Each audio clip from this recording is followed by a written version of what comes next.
अऊज़ु बिल्लाहि मिनश शैतानिर रजीम।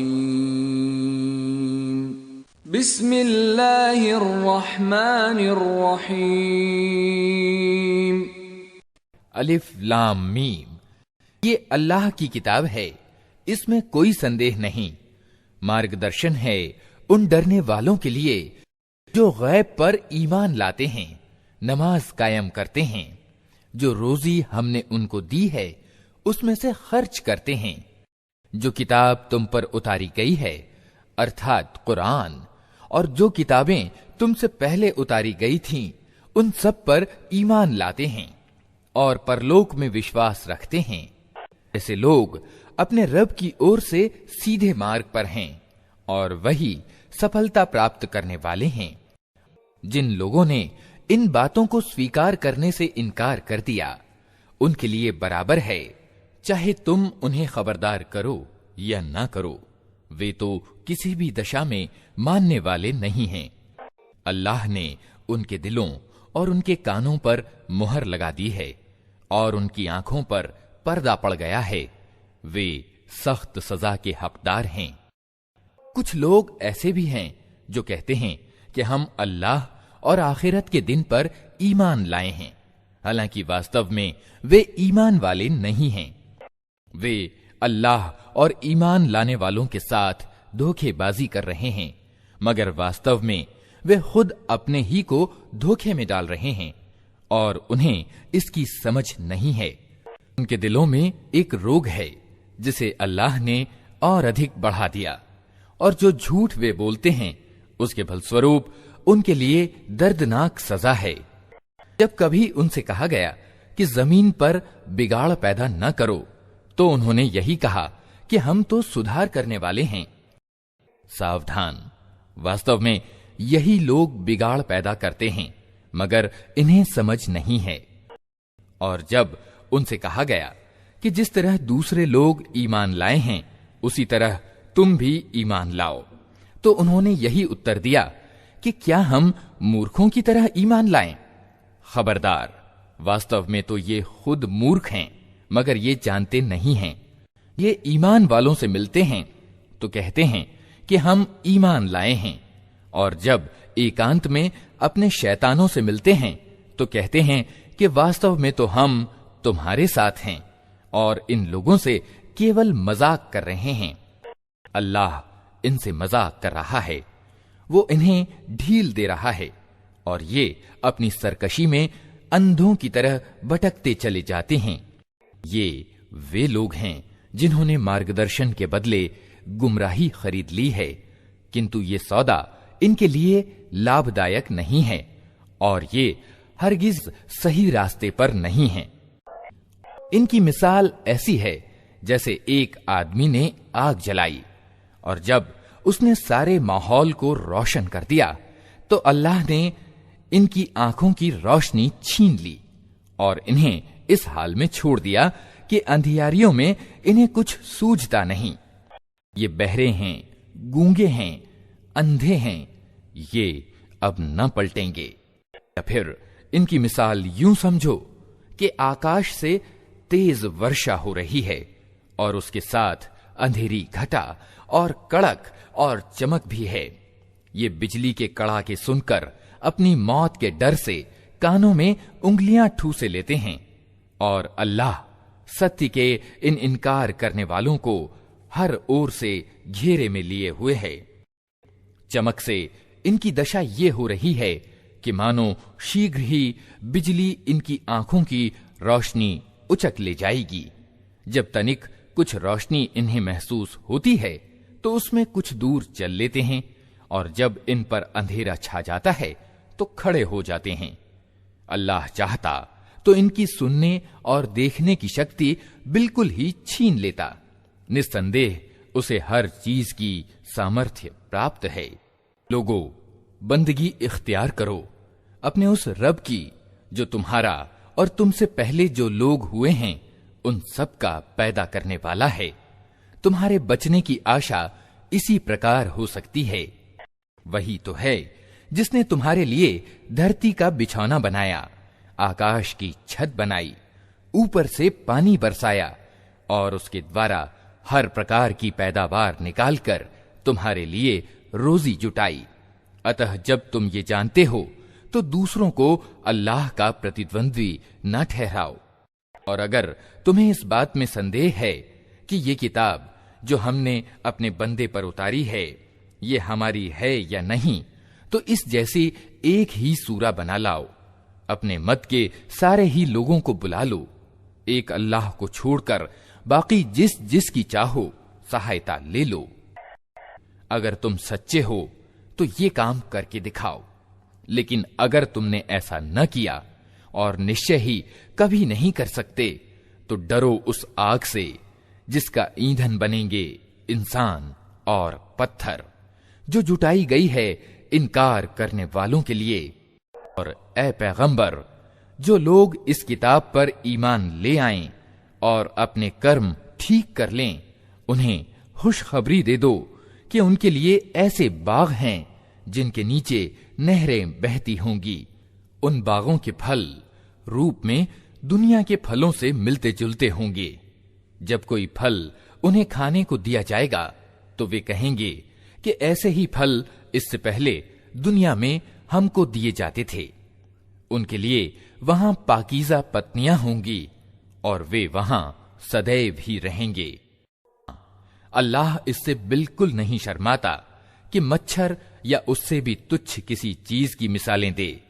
जो लोग सत्य को स्वीकार करने वाले हैं वे इन्हीं मिसालों को देखकर जान लेते हैं कि ये सत्य है जो उनके रब ही की ओर से आया है।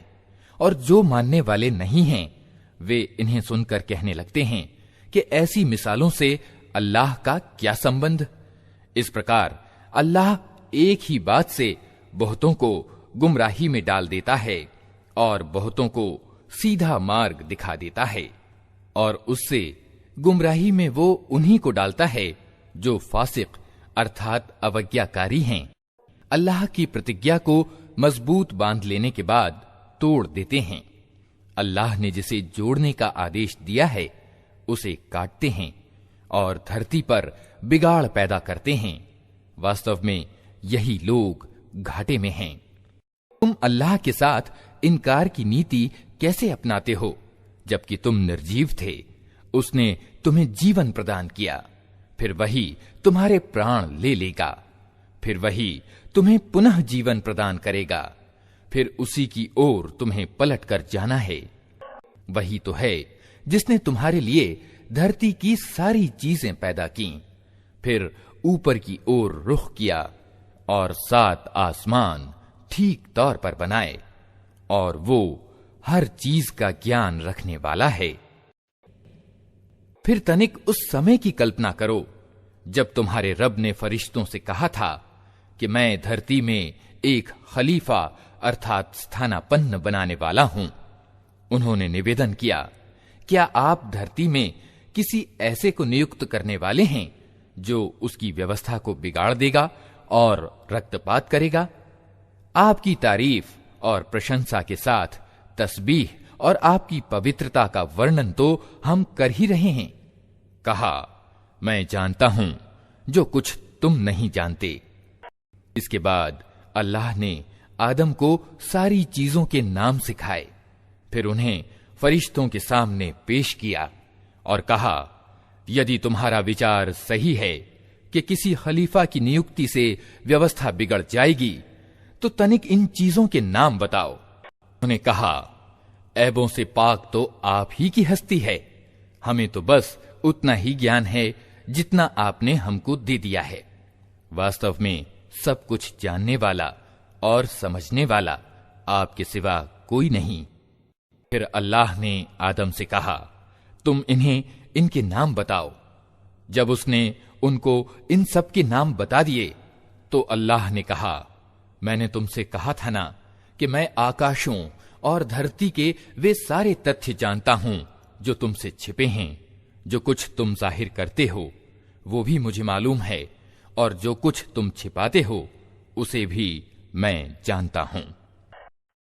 फिर जब हमने फरिश्तों को हुक्म दिया कि आदम के आगे झुक जाओ तो सब झुक गए, मगर इब्लीस ने इनकार किया।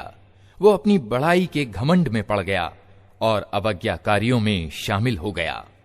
फिर हमने आदम से कहा, तुम और तुम्हारी पत्नी दोनों जन्नत में रहो और यहां जी भर कर जो चाहो खाओ, किंतु इस पेड़ के निकट न जाना, नहीं तो जालिमों में गिने जाओगे। अंततः शैतान ने उन दोनों को उस पेड़ की ओर प्रेरित करके हमारे आदेश के अनुपालन से हटा दिया और उन्हें उस हालत से निकलवाकर छोड़ा जिसमें वे थे।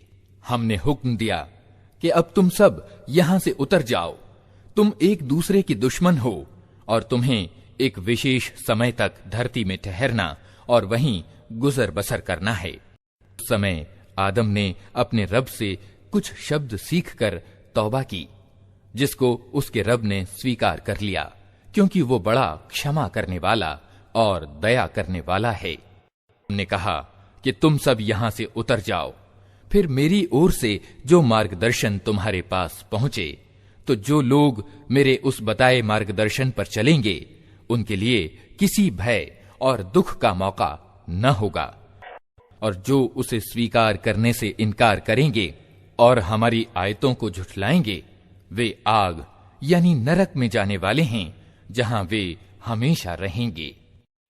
ए इस्राएल की संतान, तनिक याद करो मेरी उस नेमत को जो मेरी ओर से तुम पर हुई।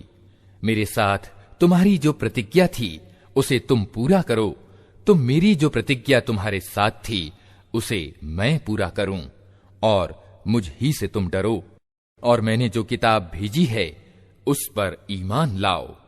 ये उस किताब की पुष्टि में है जो तुम्हारे पास पहले से मौजूद थी, अतः सबसे पहले तुम ही उसके इनकार करने वाले न बनो। थोड़े मूल्य पर मेरी आयतों को न बेच डालो और मेरे प्रकोप से बचो। सत्य का रंग चढ़ाकर सत्य को संदिग्ध न बनाओ और न जानते बूझते सत्य को छिपाने का प्रयास करो।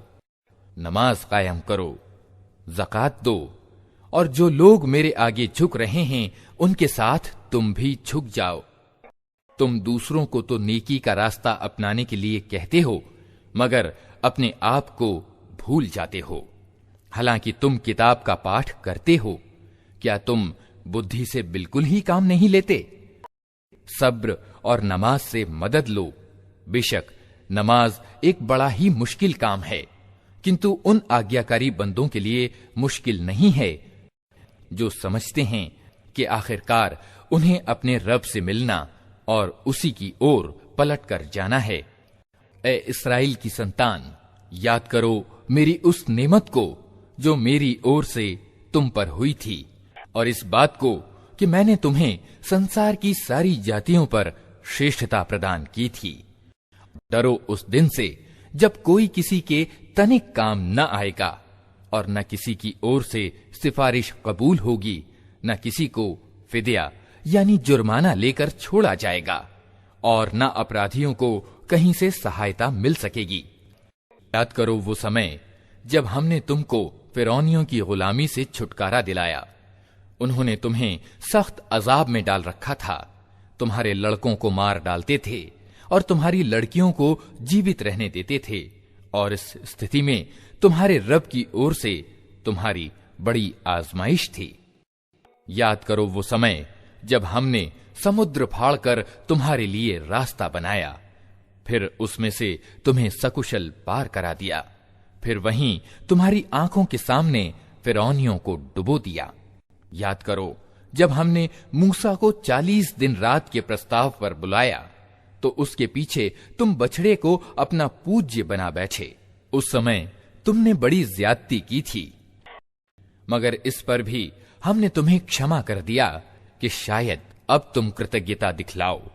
याद करो कि ठीक उस समय जब तुम ये जुल्म कर रहे थे, हमने मूसा को किताब और कसौटी प्रदान की ताकि तुम उसके द्वारा सीधी राह पा सको।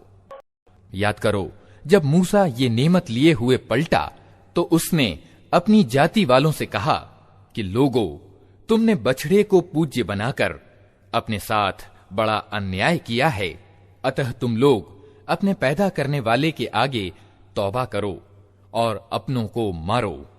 इसी में तुम्हारे पैदा करने वाले की दृष्टि में तुम्हारी भलाई है।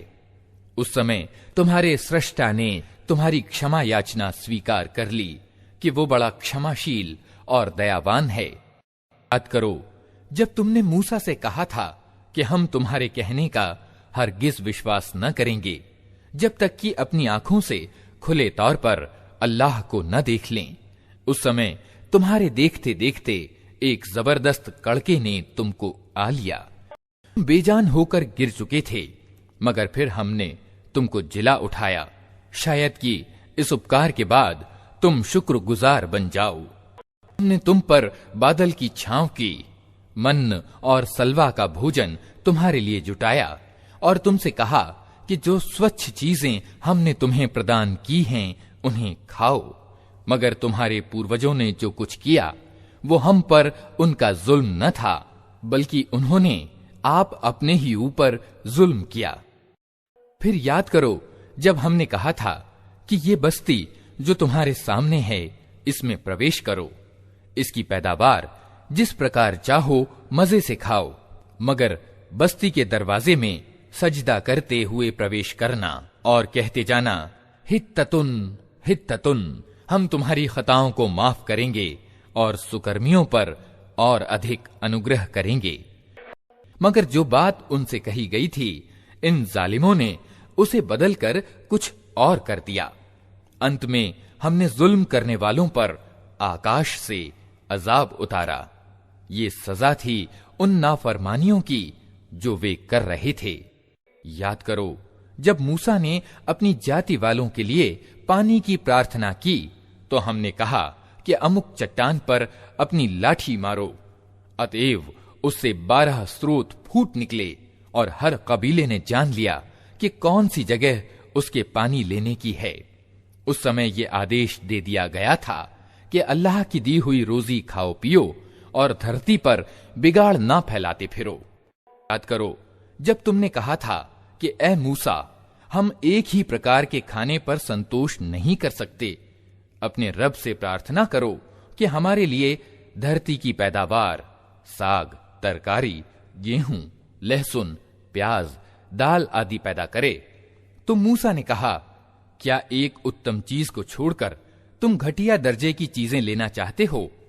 अच्छा, किसी शहरी आबादी में जा रहो, जो कुछ तुम मांगते हो वहां मिल जाएगा। आखिरकार इस दशा को पहुंच गए कि अपमान एवं अपयश और गिरावट एवं बदहाली उन पर थोप दी गई और वे अल्लाह के अजाब में घिर गए। ये नतीजा था इसका कि वे अल्लाह की आयतों का इनकार करने लगे थे और पैगंबरों की अकारण हत्या करने लगे थे। ये नतीजा था उनकी नाफरमानियों का और इस बात का कि वे धार्मिक मर्यादाओं से निकल निकल जाते थे।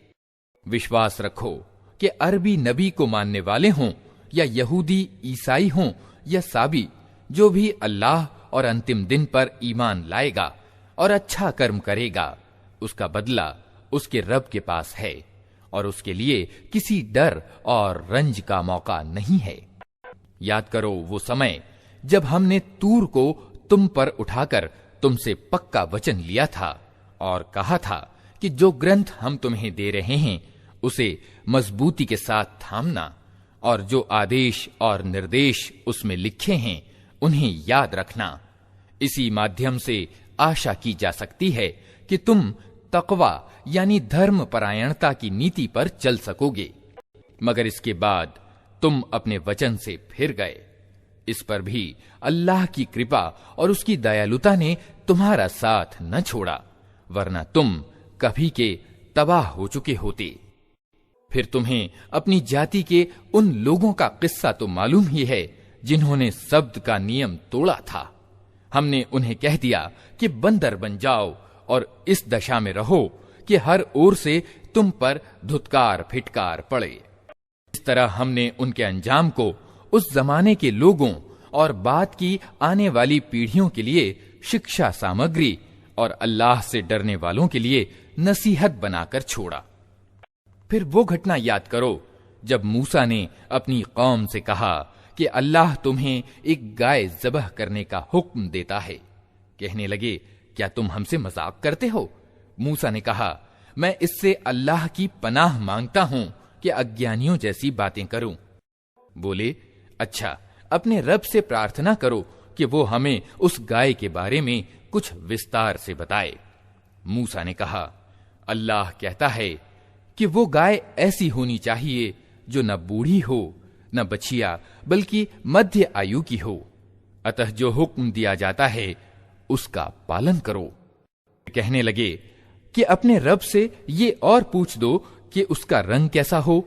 मूसा ने कहा, वो कहता है कि पीले रंग की गाय होनी चाहिए जिसका रंग ऐसा चटकीला हो कि देखने वालों का मन प्रसन्न हो जाए। बोले, अपने रब से साफ साफ पूछकर बताओ कैसी गाय चाहिए, हमें उसके निर्धारण में संदेह हो गया है। अल्लाह ने चाहा तो हम उसका पता पा लेंगे।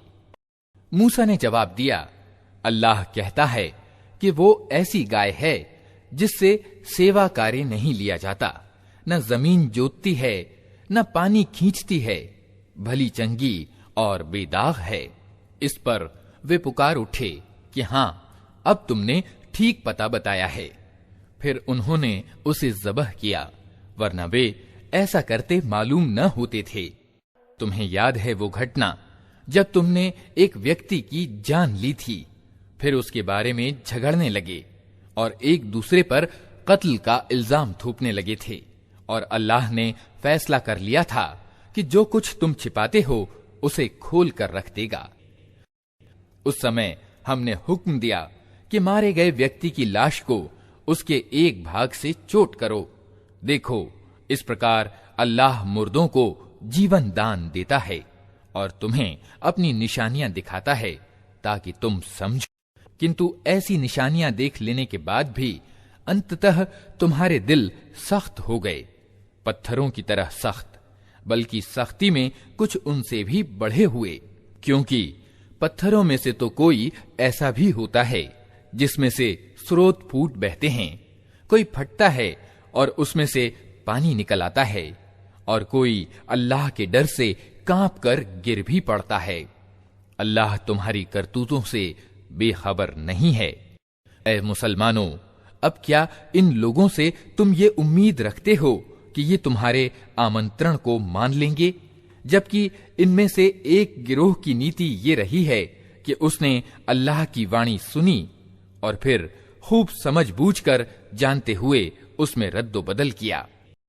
ये अल्लाह के रसूल मुहम्मद सल्लल्लाहु अलैहि वसल्लम पर ईमान लाने वालों से मिलते हैं तो कहते हैं कि हम भी उन्हें मानते हैं, और जब आपस में एक दूसरे से एकांत में बातचीत होती है तो कहते हैं कि मूर्ख हो गए हो, इन लोगों को वे बातें बताते हो जो अल्लाह ने तुम पर खोली हैं, ताकि तुम्हारे रब के पास तुम्हारे मुकाबले में उन्हें प्रमाण के रूप में प्रस्तुत करें। और क्या ये जानते नहीं हैं कि जो कुछ ये छिपाते हैं और जो कुछ जाहिर करते हैं, अल्लाह को सब बातों की खबर है। इनमें एक दूसरा गिरोह उम्मियों का है, जिनको अल्लाह की किताब का तो ज्ञान नहीं, बस अपनी निराधार आशाओं और कामनाओं को लिए बैठे हैं और केवल अटकल पर चले जा रहे हैं। तो विनाश और तबाही है उन लोगों के लिए जो अपने हाथों से धर्म विधान संबंधी लेख लिखते हैं, फिर लोगों से कहते हैं कि ये अल्लाह के पास से आया हुआ है, ताकि इसके बदले में थोड़ा सा लाभ उठा लें। उनके हाथों का ये लिखा भी उनके लिए तबाही का सामान है, और उनकी ये कमाई भी उनके लिए विनाश का कारण। वे कहते हैं कि नरक की आग हमें हरगिज छूने वाली नहीं, सिवाय इसके कि कुछ थोड़े दिनों की सजा मिल जाए तो मिल जाए। उनसे पूछो कि क्या तुमने अल्लाह से कोई वचन ले लिया है जिसके विरुद्ध वो नहीं कर सकता, या बात यह है कि तुम अल्लाह से लगाकर ऐसी बातें कह देते हो जिनके संबंध में तुम्हें ज्ञान नहीं है कि उसने उनका जिम्मा लिया है। आखिर तुम्हें नरक की आग क्यों न छुएगी? जो भी बुराई कमाएगा और अपनी गलतकारी के चक्कर में पड़ा रहेगा, वो जहन्नमी अर्थात नरक में जाने वाला है, और नरक ही में वो हमेशा रहेगा। और जो लोग ईमान लाएंगे और अच्छे कर्म करेंगे, वही जन्नती अर्थात स्वर्ग वाले हैं और जन्नत में वे हमेशा रहेंगे। याद करो, इस्राएल की संतान से हमने पक्का वचन लिया था कि अल्लाह के सिवा किसी की बंदगी न करना, माँ बाप के साथ, नातेदारों के साथ, अनाथों और दीन दुखियों के साथ अच्छा व्यवहार करना, लोगों से भली बात कहना, नमाज कायम करना और ज़कात देना, मगर थोड़े लोगों के सिवा तुम सब इस वचन से फिर गए और अब तक फिरे हुए हो। फिर तनिक याद करो, हमने तुमसे पक्का वचन लिया था कि आपस में एक दूसरे का खून न बहाना और न एक दूसरे को घर से बेघर करना। तुमने इसको स्वीकार किया था, तुम खुद इस पर गवाह हो। मगर आज वही तुम हो कि अपने भाई बंधुओं की हत्या करते हो, अपनी बिरादरी के कुछ लोगों को बेघर बार कर देते हो, जुल्म और ज्यादती के साथ उनके विरुद्ध जत्थेबंदियां करते हो, और जब वे लड़ाई में पकड़े हुए तुम्हारे पास आते हैं तो उनकी रिहाई के लिए फिदिये का लेन देन करते हो, जबकि उन्हें उनके घरों से निकालना ही सिरे से तुम पर हराम था। तो क्या तुम किताब के एक हिस्से पर ईमान लाते हो और दूसरे हिस्से का इनकार करते हो?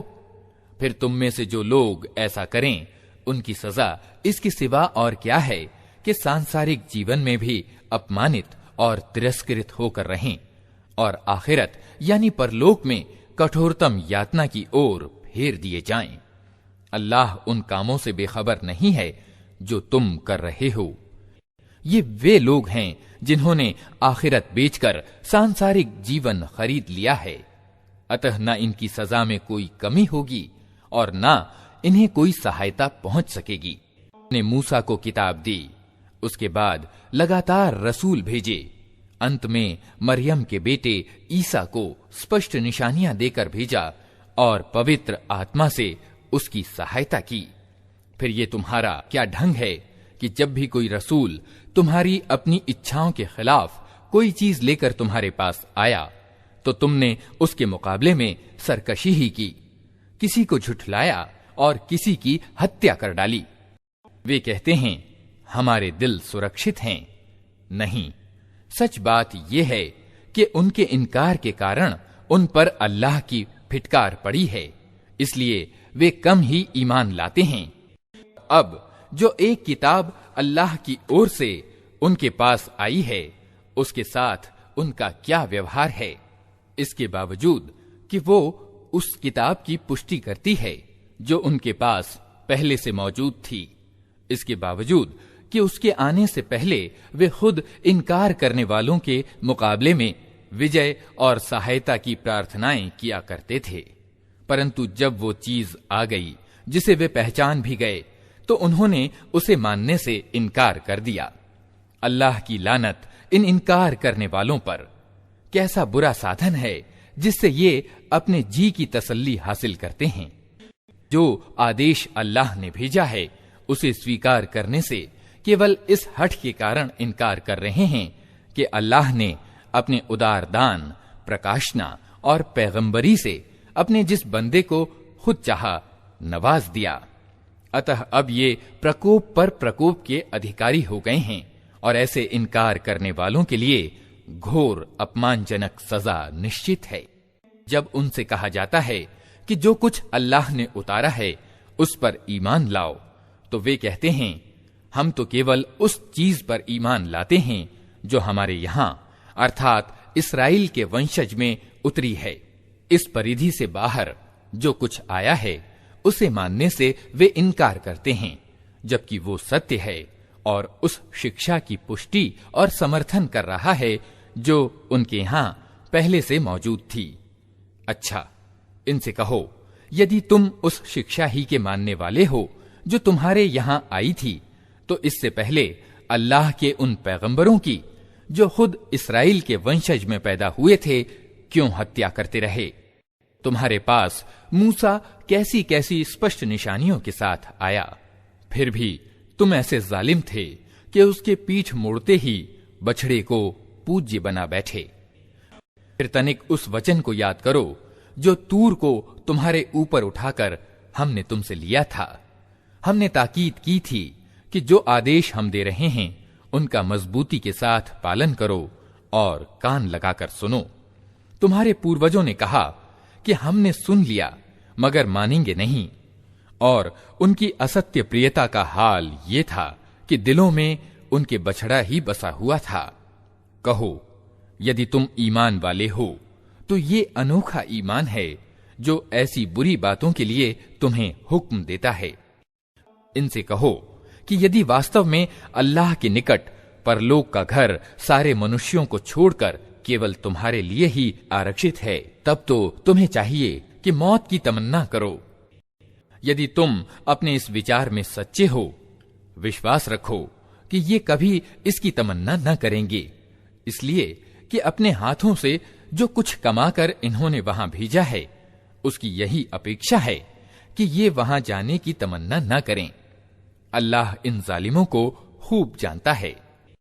तुम इन्हें सबसे बढ़कर जीने का लोभी पाओगे, यहां तक कि ये इस संबंध में मुशरिकों यानी बहुदेववादियों से भी बढ़े हुए हैं। इनमें से एक एक आदमी ये चाहता है कि किसी तरह 1000 वर्ष जिए, हालांकि लंबी उम्र किसी हालत में भी उसे अजाब से तो नहीं बचा सकती। जैसे कुछ कर्म ये कर रहे हैं, अल्लाह तो उन्हें देख ही रहा है।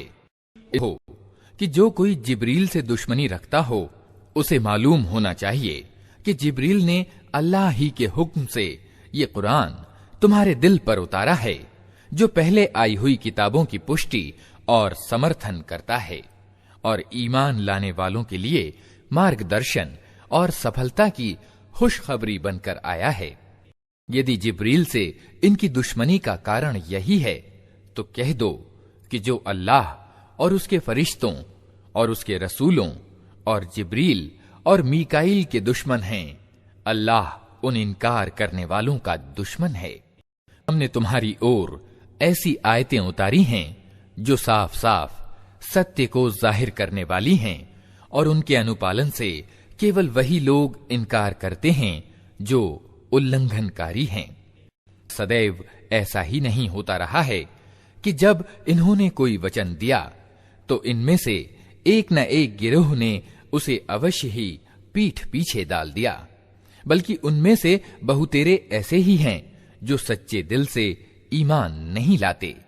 और जब उनके पास अल्लाह की ओर से कोई रसूल उस किताब की पुष्टि और समर्थन करता हुआ आया जो इनके यहां पहले से मौजूद थी, तो इन किताब वालों में से एक गिरोह ने अल्लाह की किताब को इस तरह पीठ पीछे डाल दिया मानो वे कुछ जानते ही नहीं, और लगे उन चीजों का अनुसरण करने जो शैतान सुलेमान के राज्य का नाम लेकर पेश किया करते थे। हालांकि सुलेमान ने कभी कुफ्र नहीं किया।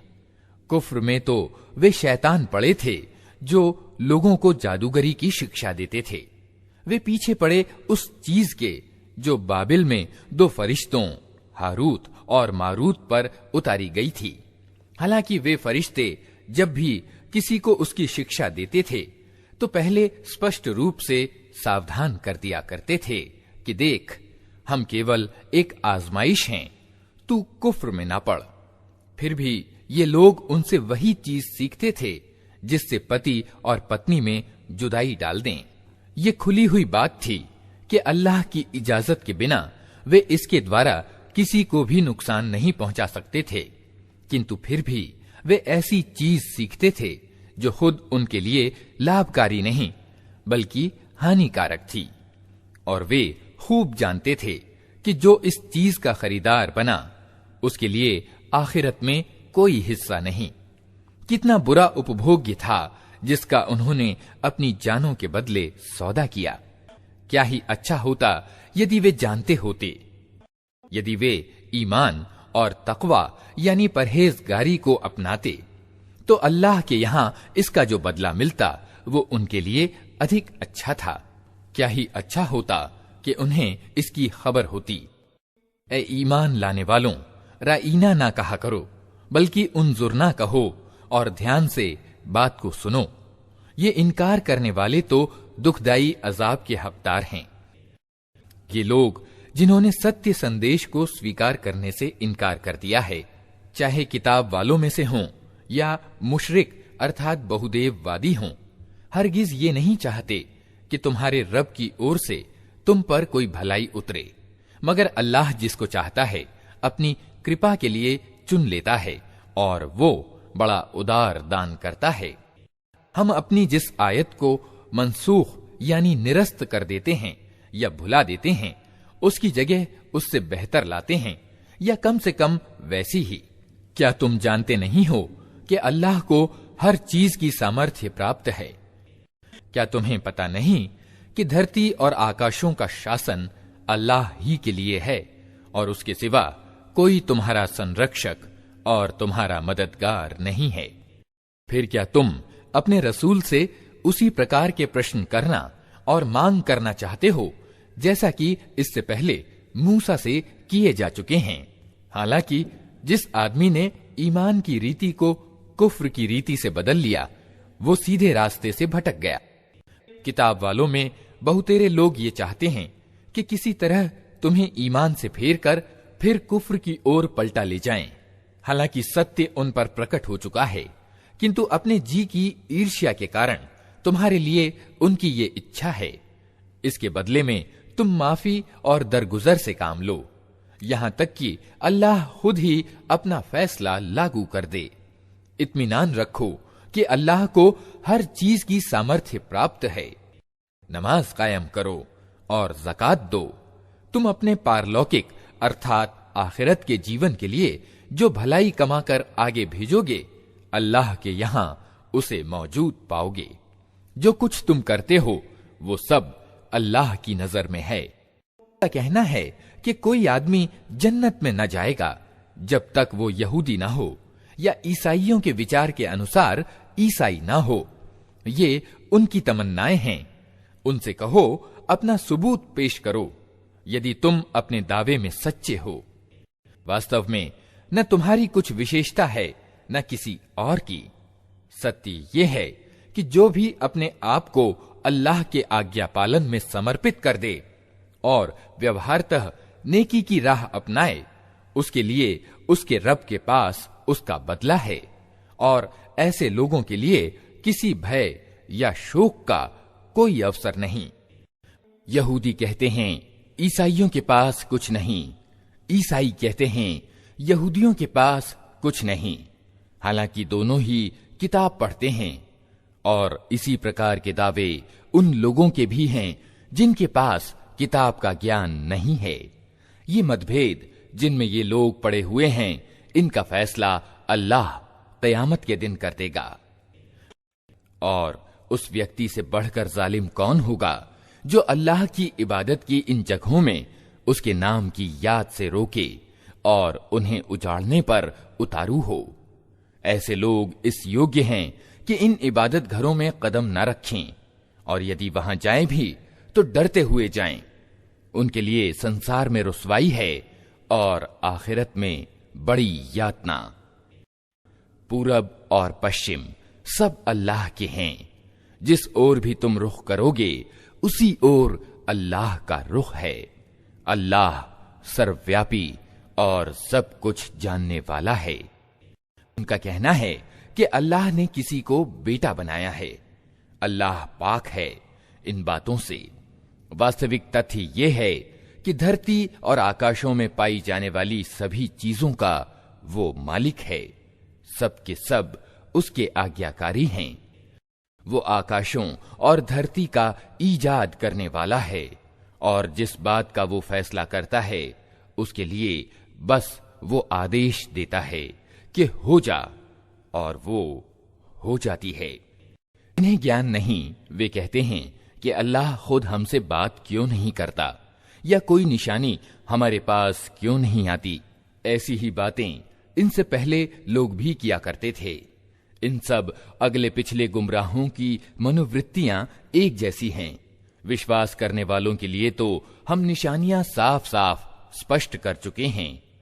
इससे बढ़कर निशानी क्या होगी कि हमने तुमको सत्य ज्ञान के साथ खुशखबरी देने वाला और डराने वाला बनाकर भेजा। अब जो लोग नरक से संबंध जोड़ चुके हैं उनकी ओर से तुम उत्तरदायी नहीं हो। यहूदी और ईसाई तुमसे हरगिज राजी न होंगे जब तक तुम उनके तरीके पर न चलने लगो। साफ कह दो कि मार्ग बस वही है जो अल्लाह ने बताया है, वरना यदि उस ज्ञान के बाद जो तुम्हारे पास आ चुका है तुमने उनकी इच्छाओं का अनुसरण किया तो अल्लाह की पकड़ से बचाने वाला कोई दोस्त और मददगार तुम्हारे लिए नहीं है। जिन लोगों को हमने किताब दी है वे उसे उस तरह पढ़ते हैं जैसा कि पढ़ने का हक है। वे इस कुरान पर सच्चे दिल से ईमान ले आते हैं और जो इसके साथ इनकार की नीति अपनाएं वही वास्तव में नुकसान उठाने वाले हैं। ए इस्राएल की संतान, याद करो मेरी वो नेमत जो मैंने तुम्हें दी थी और ये कि मैंने तुम्हें संसार की समस्त जातियों पर श्रेष्ठता प्रदान की थी। और डरो उस दिन से जब कोई किसी के तनिक भी काम ना आएगा, ना किसी से कोई अर्थदंड यानी जुर्माना स्वीकार किया जाएगा, ना कोई सिफारिश ही आदमी को फायदा पहुंचा सकेगी और ना अपराधियों को कहीं से कोई सहायता पहुंच सकेगी। याद करो कि जब इब्राहिम को उसके रब ने कुछ बातों में आजमाया और वो उन सब में पूरा उतर गया तो उसने कहा, मैं तुझे सब लोगों का पेशवा बनाने वाला हूं। इब्राहिम ने निवेदन किया, और क्या मेरी संतान से भी यही वादा है? उसने उत्तर दिया, मेरा वादा जालिमों के बारे में नहीं है। और ये कि हमने इस घर यानी काबा को लोगों के लिए केंद्र और शांति की जगह ठहराया था और लोगों को आदेश दिया था कि इब्राहिम जहां इबादत के लिए खड़ा होता है उस जगह को स्थायी रूप से नमाज की जगह बना लो। और इब्राहिम और इस्माइल को ताकीद की थी कि मेरे इस घर को तवाफ यानी परिक्रमा और एतिकाफ करने वालों और झुकने वालों और सजदा करने वालों के लिए शुद्ध यानी पाक रखो। और ये कि इब्राहिम ने प्रार्थना की, ऐ मेरे रब, इस नगर को शांतिमय नगर बना दे और इसके निवासियों में से जो अल्लाह और आखिरत को माने उन्हें हर प्रकार के फलों की रोजी दे। जवाब में उसके रब ने कहा, और जो न मानेगा अल्प सांसारिक जीवन की सामग्री तो मैं उसे भी दूंगा, किंतु अंत में उसे जहन्नम के अजाब की ओर घसीटूंगा और वो बहुत ही बुरा ठिकाना है। और याद करो, इब्राहिम और इस्माइल जब इस घर की दीवारें उठा रहे थे तो दुआ करते जाते थे, ऐ हमारे रब, हमसे ये सेवा स्वीकार कर ले, तू सबकी सुनने और सब कुछ जानने वाला है। रब, हम दोनों को अपना मुस्लिम यानी आज्ञाकारी बना, हमारी संतति से एक ऐसी कौम उठा जो तेरी मुस्लिम अर्थात आज्ञाकारी हो। हमें अपनी उपासना के तरीके बता और हमारी कोताहियों को माफ कर, तू बड़ा माफ करने वाला और दयावान है। और ऐ हमारे रब, इन लोगों में खुद इन्हीं की कौम से एक रसूल उठाना जो इन्हें तेरी आयतें सुनाए, इनको किताब और समझ की शिक्षा दे और इनके जीवन संवारे। तू बड़ा प्रभुत्वशाली और तत्वदर्शी है। अब कौन है जो इब्राहिम के तरीके से नफरत करे, जिसने खुद अपने आप को मूर्खता और अज्ञान में ग्रस्त कर लिया हो? उसके सिवा कौन ये हरकत कर सकता है? इब्राहिम तो वो व्यक्ति है जिसको हमने संसार में अपने कार्य के लिए चुन लिया था और परलोक में उसकी गिनती अच्छों में होगी। उसका हाल ये था कि जब उसके रब ने उससे कहा, मुस्लिम अर्थात आज्ञाकारी हो जा, तो उसने तुरंत कहा, मैं जगत के स्वामी का मुस्लिम अर्थात आज्ञाकारी हो गया। इसी तरीके पर चलने की ताकीद उसने अपनी औलाद को की थी और इसी की वसीयत याकूब अपनी संतान को कर गया था। उसने कहा था कि मेरे बच्चों, अल्लाह ने तुम्हारे लिए यही धर्म पसंद किया है, अतः मरते समय तक मुस्लिम अर्थात आज्ञाकारी ही रहना। फिर क्या तुम उस समय मौजूद थे जब याकूब इस संसार से विदा हो रहा था? उसने मरते समय अपने बेटों से पूछा, बच्चों, मेरे पीछे तुम किसकी बंदगी करोगे?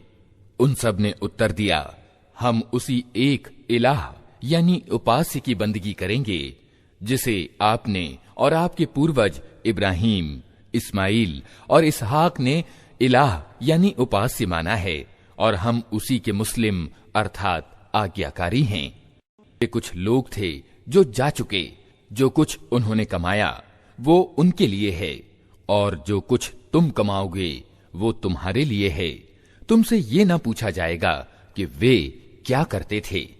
यहूदी कहते हैं यहूदी हो तो सीधा मार्ग पाओगे, ईसाई कहते हैं ईसाई हो तो सीधा मार्ग मिलेगा। उनसे कहो नहीं, बल्कि सबको छोड़कर इब्राहीम का पंथ, और इब्राहीम बहुदेववादियों में से न था। मुसलमानों, कहो कि हम ईमान लाए अल्लाह और उस मार्गदर्शन पर जो हमारी ओर उतरा है, और जो इब्राहीम, इस्माइल, इसहाक, याकूब और याकूब की संतान की ओर उतरा था, और जो मूसा और ईसा और दूसरे सभी पैगंबरों को उनके रब की ओर से दिया गया था। हम उनके बीच कोई अंतर नहीं करते, और हम अल्लाह के मुस्लिम यानी आज्ञाकारी हैं। फिर यदि वे उसी तरह ईमान लाएं जिस तरह तुम ईमान लाए हो तो सीधे मार्ग पर हैं, और अगर इससे मुंह फेरें तो खुली बात है कि वे हठधर्मी में पड़ गए हैं। अतः विश्वास रखो कि उनके मुकाबले में अल्लाह तुम्हारी सहायता के लिए काफी है। वो सब कुछ सुनता और जानता है। कहो अल्लाह का रंग इख्तियार करो, उसके रंग से अच्छा और किसका रंग होगा, और हम उसी की बंदगी करने वाले लोग हैं। ए नबी, इनसे कहो क्या तुम अल्लाह के बारे में हमसे झगड़ते हो, हालांकि वही हमारा रब भी है और तुम्हारा रब भी। हमारे कर्म हमारे लिए हैं, तुम्हारे कर्म तुम्हारे लिए, और हम अल्लाह ही के लिए अपनी बंदगी खालिस कर चुके हैं।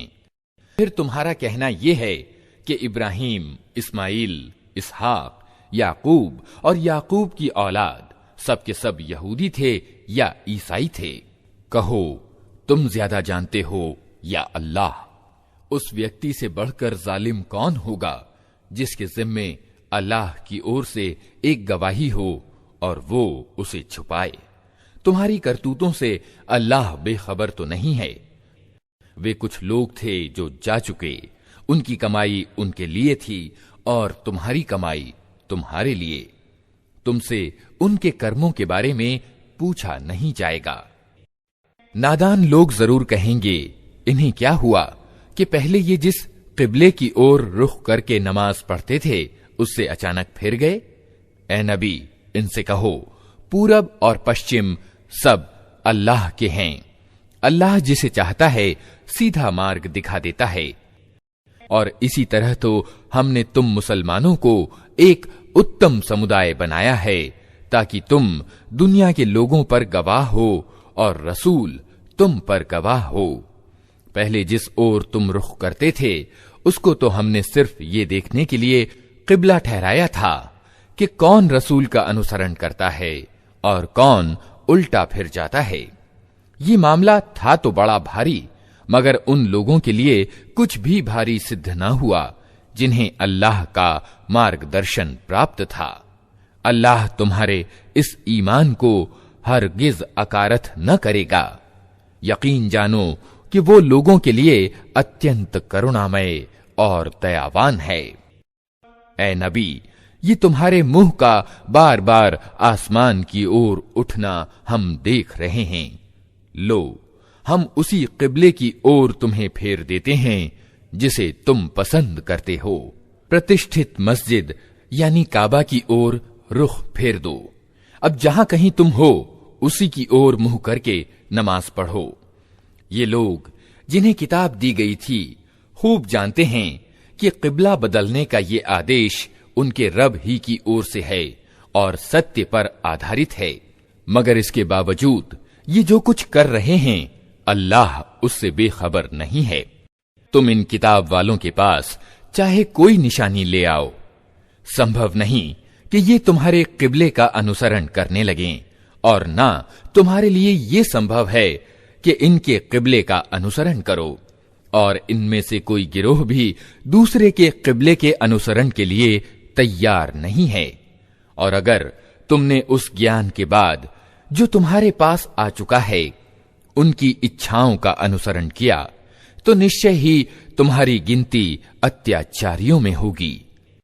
जिन लोगों को हमने किताब दी है वे इस जगह को जिसे क़िबला बनाया गया है ऐसा पहचानते हैं जैसा अपनी संतान को पहचानते हैं, मगर उनमें से एक गिरोह जानते बूझते सत्य को छिपा रहा है। ये निश्चय ही एक सच्ची चीज है तुम्हारे रब की ओर से, अतः इसके प्रति तुम हरगिज किसी शक में ना पड़ो। एक के लिए एक रुख है जिसकी ओर वो मुड़ता है, अतः तुम भलाइयों की ओर बढ़ने में अग्रसरता दिखाओ।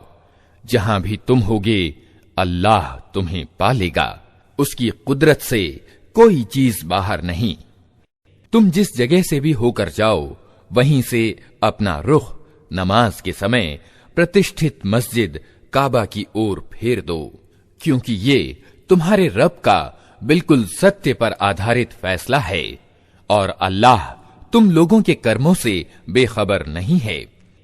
और जहां से भी होकर जाओ अपना रुख प्रतिष्ठित मस्जिद काबा ही की ओर फेरा करो, और जहां भी तुम हो उसी की ओर मुंह करके नमाज पढ़ो, ताकि लोगों को तुम्हारे खिलाफ झगड़ने की कोई दलील न मिले।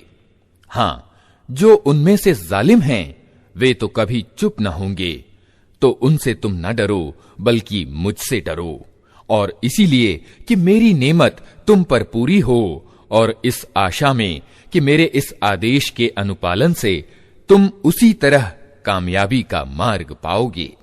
इस तरह तुम्हारा इस चीज से कल्याण हुआ कि हमने तुम्हारे बीच खुद तुम में से एक रसूल भेजा जो तुम्हें हमारी आयतें सुनाता है, तुम्हारे जीवन को संवारता है, तुम्हें किताब और तत्वदर्शिता की शिक्षा देता है, और तुम्हें वे बातें सिखाता है जो तुम न जानते थे। अतः तुम मुझे याद रखो, मैं तुम्हें याद रखूंगा, और मेरा शुक्र अदा करो, नाशुक्री ना करो। ऐ लोगों जो ईमान लाए हो, सब्र और नमाज से मदद लो, अल्लाह सब्र करने वालों के साथ है। और जो लोग अल्लाह के मार्ग में मारे जाएं, उन्हें मुर्दा न कहो, ऐसे लोग तो वास्तव में जिंदा हैं, लेकिन उनकी जिंदगी को तुम जान नहीं पाते। और हम जरूर तुम्हें डर, भूख, जान माल की हानियों और आमदनियों के घाटे में डालकर तुम्हारी आजमाइश करेंगे। इन हालात में जो लोग सब्र से काम लें और जब कोई मुसीबत पड़े तो कहें कि हम अल्लाह ही के हैं और अल्लाह ही की ओर हमें पलट कर जाना है, उन्हें खुशखबरी दे दो। उन पर उनके रब की ओर से बड़ी कृपाएं होंगी, उसकी दयालुता उन पर साया करेगी, और ऐसे ही लोग सीधे मार्ग पर चलने वाले हैं। यकीनन सफा और मरवा अल्लाह की निशानियों में से हैं, अतः जो व्यक्ति अल्लाह के घर का हज या उम्रा यानी दर्शन करे उसके लिए इसमें कोई हरज नहीं कि वो इन दोनों पहाड़ियों के बीच तेजी से फेरा लगाए। और जो व्यक्ति स्वेच्छा से कोई भलाई का कार्य करेगा, अल्लाह को उसका ज्ञान है और वो उसकी कद्र करने वाला है। जो लोग हमारी उतारी हुई खुली शिक्षाओं और आदेशों को छिपाते हैं, हालांकि हम उन्हें सारे इंसानों के मार्गदर्शन के लिए अपनी किताब में बयान कर चुके हैं, यकीन जानो कि अल्लाह की भी उन पर फिटकार है और सभी फिटकारने वाले भी उन्हें फिटकारते हैं। बत्ता जो इस रवैये को छोड़ दें और अपने व्यवहार सुधार लें और जो कुछ छिपाते थे उसे बयान करने लगें, उनको मैं माफ कर दूंगा और मैं बड़ा माफ करने वाला और दयावान हूं। जिन लोगों ने कुफ्र यानी न मानने की नीति अपनाई और कुफ्र ही की हालत में मरे, उन पर अल्लाह और फरिश्तों और सारे इंसानों की फिटकार है। इसी तिरस्कार की हालत में वे हमेशा रहेंगे, न उनकी सजा में कमी होगी और न उन्हें फिर कोई दूसरी मोहलत दी जाएगी। तुम्हारा इलाह यानी पूज्य प्रभु एक ही इलाह यानी पूज्य प्रभु है। उस करुणामय और दयावान के सिवा कोई और इलाह यानी पूज्य प्रभु नहीं है। सत्य को पहचानने के लिए अगर कोई निशानी और लक्षण अपेक्षित हैं, तो जो लोग अक्ल से काम लेते हैं उनके लिए आसमानों और जमीन की संरचना में, रात और दिन के निरंतर एक दूसरे के बाद आने में, उन नौकाओं में जो इंसान के लाभ की चीजें लिए हुए नदियों और समुद्रों में चलती फिरती हैं, बारिश के उस पानी में जिसे अल्लाह ऊपर से बरसाता है, फिर उसके द्वारा मुर्दा जमीन को जीवन प्रदान करता है और अपनी इसी व्यवस्था के कारण धरती में हर तरह के जीवधारियों को फैलाता है। हवाओं की गर्दिश में और उन बादलों में जो आसमान और जमीन के बीच आज्ञा के वशीभूत बनाकर रखे गए हैं, अनगिनत निशानियां हैं। किंतु एकेश्वरवाद को प्रमाणित करने वाले इन खुले खुले लक्षणों के होते हुए भी कुछ लोग ऐसे हैं जो अल्लाह के सिवा दूसरों को उसका समकक्ष और प्रतिद्वंद्वी बनाते हैं और उनके प्रति ऐसे आसक्त हैं जैसी अल्लाह के साथ आसक्ति होनी चाहिए। हालांकि ईमान रखने वाले लोगों को सबसे बढ़कर अल्लाह प्रिय होता है।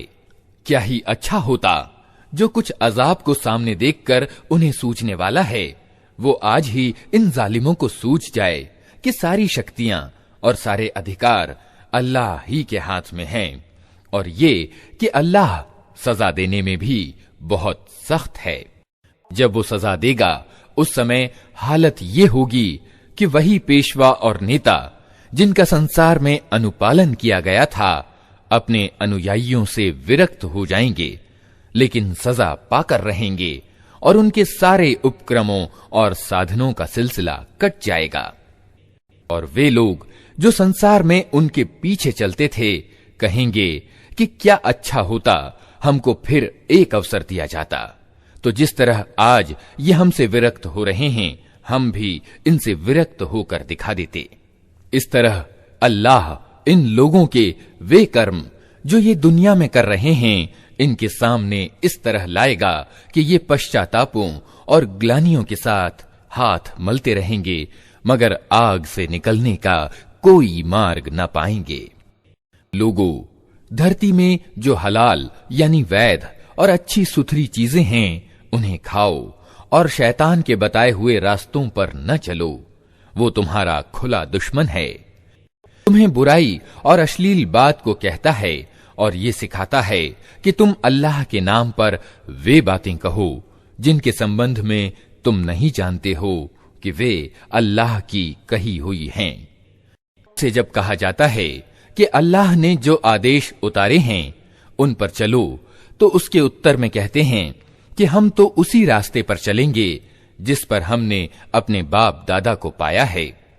अच्छा, अगर इनके बाप दादा ने बुद्धि से कुछ भी काम न लिया हो और सीधा मार्ग न पाया हो, तो क्या फिर भी ये उन्हीं का अनुसरण किए चले जाएंगे?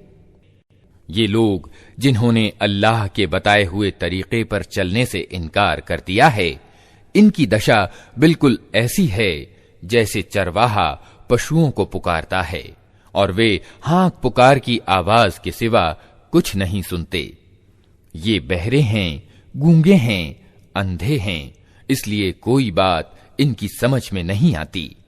ऐ लोगों जो ईमान लाए हो, अगर तुम वास्तव में अल्लाह ही की बंदगी करने वाले हो, तो जो स्वच्छ अच्छी चीजें हमने तुम्हें प्रदान की हैं उन्हें बेझिझक खाओ और अल्लाह का शुक्र अदा करो।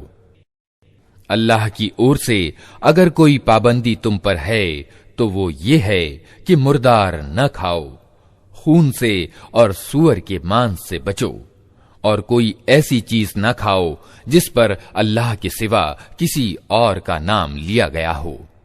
हाँ, जो व्यक्ति मजबूरी की हालत में हो और वो इनमें से कोई चीज खा ले बिना इसके कि वो नियमोल्लंघन करना चाहता हो या आवश्यकता की सीमा से आगे बढ़े, तो उस पर कुछ गुनाह नहीं। अल्लाह क्षमाशील और दयावान है। सत्य ये है कि जो लोग उन आदेशों को छिपाते हैं जो अल्लाह ने अपनी किताब में अवतरित किए हैं और थोड़े से सांसारिक लाभों पर उन्हें भेंट चढ़ाते हैं, वे वास्तव में अपने पेट आग से भर रहे हैं। क़यामत के दिन अल्लाह हरगिज उनसे बात न करेगा, न उन्हें पाकीज़ा ठहराएगा और उनके लिए दर्दनाक सजा है। ये वे लोग हैं जिन्होंने मार्गदर्शन के बदले पथभ्रष्टता मोल ली और मग़फ़िरत के बदले अजाब मोल ले लिया। कैसा अजीब है इनका हौसला कि जहन्नम का अजाब सहन करने के लिए तैयार हैं। ये सब कुछ इसलिए हुआ कि अल्लाह ने तो ठीक ठीक सत्य के अनुसार किताब उतारी थी, मगर जिन लोगों ने किताब में विभेद पैदा किए वे अपने झगड़ों में सत्य से बहुत दूर निकल गए। नेकी ये नहीं है कि तुमने अपने चेहरे पूरब की ओर कर लिए या पश्चिम की ओर, बल्कि नेकी ये है कि आदमी अल्लाह को और अंतिम दिन को और फरिश्तों को और अल्लाह की उतारी हुई किताब और उसके पैगंबरों को दिल से माने और अल्लाह के प्रेम में अपना दिल पसंद माल नातेदारों और अनाथों पर, निर्धनों और मुसाफिरों पर, मदद के लिए हाथ फैलाने वालों पर और गुलामों की रिहाई पर खर्च करे, नमाज कायम करे और ज़कात दे। और नेक वे लोग हैं कि जब वचन दें तो उसे पूरा करें और तंगी और विपत्ति के समय में और सत्य और असत्य के युद्ध में धैर्य दिखाएं। ये हैं सच्चे लोग और यही लोग परहेजगार हैं। ऐ लोगो जो ईमान लाए हो, तुम्हारे लिए कत्ल के मुकद्दमों में किसास का आदेश लिख दिया गया है। आजाद आदमी ने कत्ल किया तो उस आजाद आदमी से ही बदला लिया जाए। गुलाम कातिल हो तो वो गुलाम ही कत्ल किया जाए। और औरत ने यह अपराध किया हो तो उस औरत से ही किसास लिया जाए। हां, अगर किसी कातिल के साथ उसका भाई कुछ नरमी करने के लिए तैयार हो तो सामान्य नियम के अनुसार खून के माली बदले का निपटारा होना चाहिए और कातिल के लिए आवश्यक है कि भले तरीके से खून बहा चुका दे। ये तुम्हारे रब की ओर से छूट और दयालुता है। इस पर भी जो ज्यादती करे उसके लिए दर्दनाक सजा है। अक्ल और समझ वालों, तुम्हारे लिए किसास में जिंदगी है। उम्मीद है कि तुम इस कानून के उल्लंघन से बचोगे। तुम्हारे लिए अनिवार्य किया गया है कि जब तुम में से किसी की मौत का समय आए और वो अपने पीछे माल छोड़ रहा हो तो माँ बाप और नातेदारों के लिए सामान्य नियम के अनुसार वसीयत करे। ये हक है अल्लाह का डर रखने वालों पर। फिर जिन्होंने वसीयत सुनी और बाद में उसे बदल डाला तो उसका गुनाह उन बदलने वालों पर होगा। अल्लाह सब कुछ सुनता और जानता है। अलबत्ता जिसको ये अंदेशा हो कि वसीयत करने वाले ने अनजाने में या जानबूझकर हक मारा है और फिर मामले से संबंध रखने वालों के बीच वो सुधार करे तो उस पर कुछ गुनाह नहीं है। अल्लाह माफ करने वाला और दया करने वाला है। ऐ लोगो जो ईमान लाए हो, तुम्हारे लिए रोजे अनिवार्य कर दिए गए जिस तरह तुमसे पहले नबियों के अनुयायियों के लिए अनिवार्य किए गए थे। इससे उम्मीद है कि तुम में परहेजगारी का गुण पैदा होगा। कुछ निश्चित दिनों के रोजे हैं। अगर तुम में से कोई बीमार हो या सफर पर हो तो दूसरे दिनों में इतनी ही गिनती पूरी कर ले। और जिन लोगों को रोजे रखने की सामर्थ्य प्राप्त हो फिर न रखें तो वे फिदिया दें। एक रोजे का प्रतिदान एक मोहताज को खाना खिलाना है और जो अपनी खुशी से कुछ ज्यादा भलाई करे तो ये उसी के लिए अच्छा है। लेकिन अगर तुम समझो तो तुम्हारे लिए अच्छा यही है कि रोजा रखो। रमजान वो महीना है जिसमें कुरान उतारा गया जो इंसानों के लिए सर्वथा मार्गदर्शन है और ऐसी स्पष्ट शिक्षाओं पर आधारित है जो सीधा मार्ग दिखाने वाली और सत्य और असत्य का अंतर खोल कर रख देने वाली हैं। अतः अब से जो व्यक्ति इस महीने को पाए उसके लिए अनिवार्य है कि इस पूरे महीने के रोजे रखे, और जो कोई बीमार हो या सफर पर हो तो वो दूसरे दिनों में रोजों की गिनती पूरी करे। अल्लाह तुम्हारे साथ नरमी करना चाहता है, सख्ती करना नहीं चाहता। इसलिए ये तरीका तुम्हें बताया जा रहा है ताकि तुम रोजों की गिनती पूरी कर सको, और जिस सीधे मार्ग पर अल्लाह ने तुम्हें लगाया है उस पर अल्लाह की बड़ाई का इजहार करो और मानो और शुक्रगुजार बनो। और ए नबी, मेरे बंदे अगर तुमसे मेरे संबंध में पूछें तो उन्हें बता दो कि मैं उनसे करीब ही हूं। पुकारने वाला जब मुझे पुकारता है मैं उसकी पुकार सुनता और जवाब देता हूं।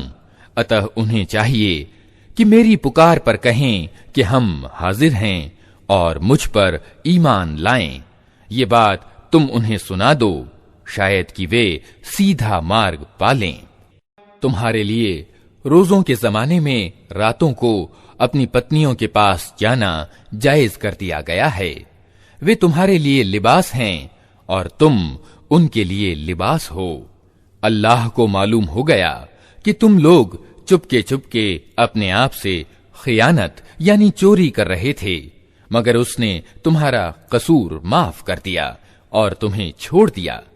अब तुम अपनी पत्नियों के साथ रात काटो और जो आनंद अल्लाह ने तुम्हारे लिए जायज कर दिया है उसे हासिल करो, और रातों को खाओ पियो, यहां तक कि रात की कालिमा की धारी से प्रातः वेला की सफेद धारी स्पष्ट दिखाई दे जाए।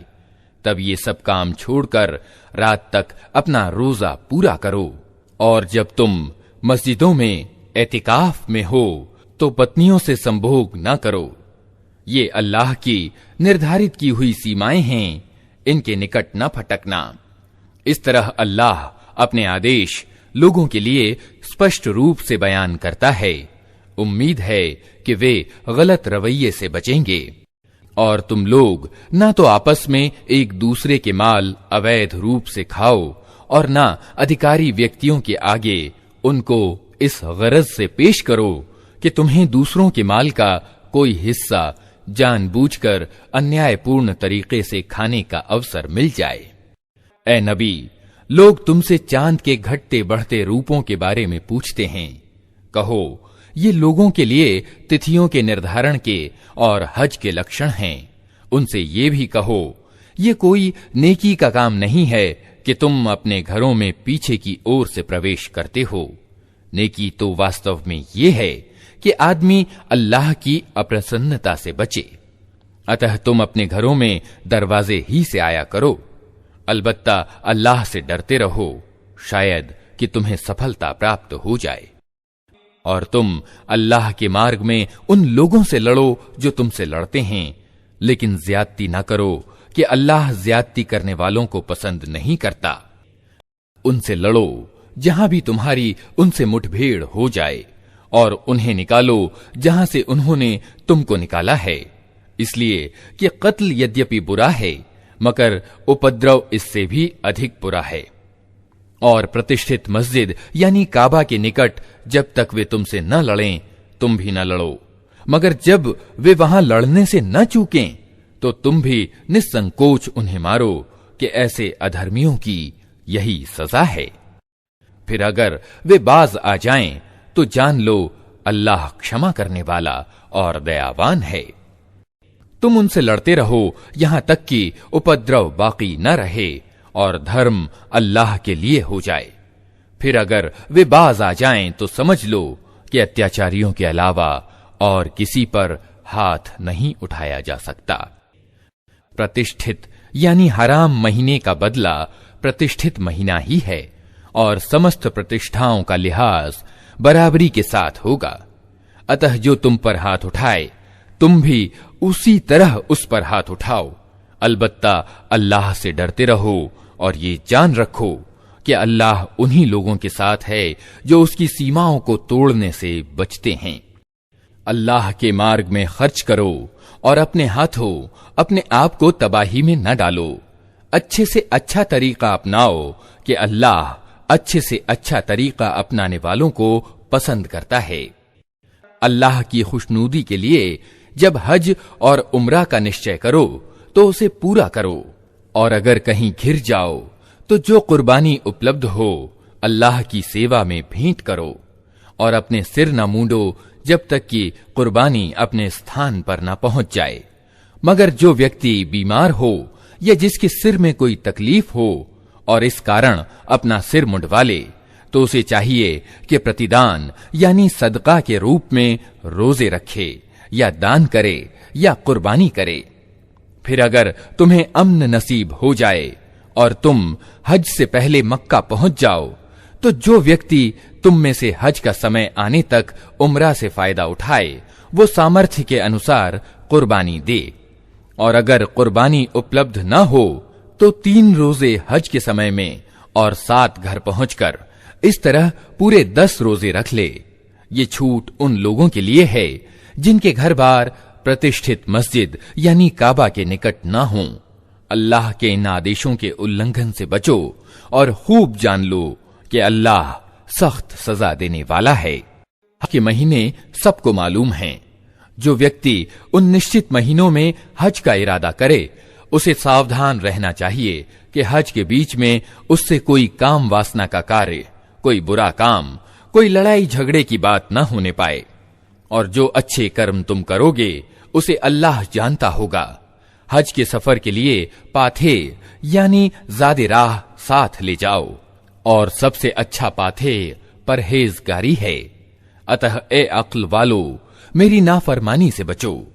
और यदि हज के साथ साथ तुम अपने रब का अनुग्रह भी खोजते जाओ तो इसमें कोई दोष नहीं। फिर जब अरफात से चलो तो मशअरे हराम यानी मुजदलफा के पास ठहर कर अल्लाह को याद करो, और उसी तरह याद करो जिसकी सीख उसने तुम्हें दी है, वरना इससे पहले तो तुम लोग भटके हुए थे। फिर जहां से और सब लोग पलटते हैं वहीं से तुम भी पलटो और अल्लाह से माफी चाहो। निश्चय ही वो क्षमाशील और दयावान है। फिर जब हज संबंधी अरकान को पूरा कर चुको तो जिस तरह पहले अपने पूर्वजों की चर्चा करते थे उसी तरह अब अल्लाह का जिक्र करो, बल्कि उससे भी बढ़कर। मगर अल्लाह को याद करने वालों में भी बहुत अंतर है। उनमें से कोई तो ऐसा है जो कहता है कि ऐ हमारे रब, हमें दुनिया ही में सब कुछ दे दे। ऐसे व्यक्ति के लिए आखिरत में कोई हिस्सा नहीं। और कोई कहता है कि ऐ हमारे रब, हमें दुनिया में भलाई दे और आखिरत में भी भलाई, और आग के अजाब से हमें बचा। ऐसे लोग अपनी कमाई के अनुसार दोनों जगह हिस्सा पाएंगे और अल्लाह को हिसाब चुकाते कुछ देर नहीं लगती। ये गिनती के कुछ दिन हैं जो तुम्हें अल्लाह की याद में बसर करने चाहिए।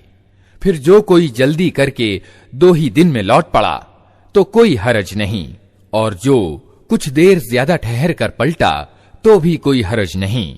शर्त यह है कि ये दिन उसने परहेजगारी के साथ बसर किए हों। अल्लाह की नाफरमानी से बचो और खूब जान रखो कि एक दिन उसके सामने तुम्हारी पेशी होने वाली है। इंसानों में कोई तो ऐसा है जिसकी बातें दुनिया की जिंदगी में तुम्हें बहुत भली लगती हैं, और अपनी नेक नियति पर वो बार बार अल्लाह को गवाह ठहराता है, मगर वास्तव में वो सत्य का बदतरीन दुश्मन होता है।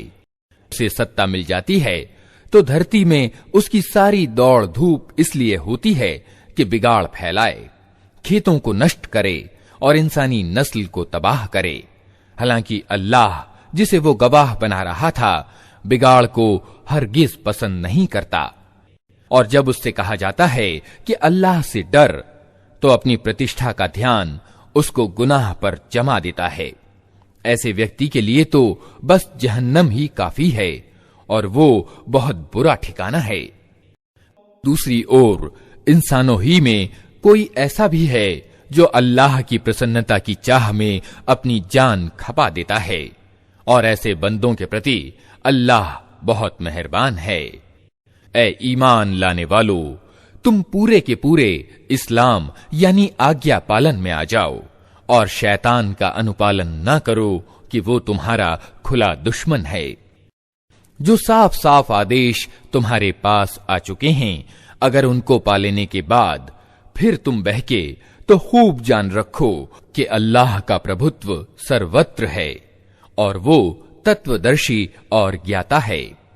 इन सारे उपदेशों और आदेशों के बाद भी लोग सीधे न हों, तो क्या अब वे इसका इंतजार कर रहे हैं कि अल्लाह बादलों का छत्र लगाए, फरिश्तों का परा साथ लिए खुद सामने आ मौजूद हो और फैसला ही कर डाला जाए। आखिरकार सारे मामले पेश तो अल्लाह ही के सामने होने वाले हैं। इस्राइल की संतान से पूछो, कैसी खुली खुली निशानियां हमने उन्हें दिखाई हैं, और फिर ये भी उन्हीं से पूछ लो कि अल्लाह की नेमत पाने के बाद जो कौम उसको दुर्भाग्य से बदलती है, उसे अल्लाह कैसी सख्त सजा देता है।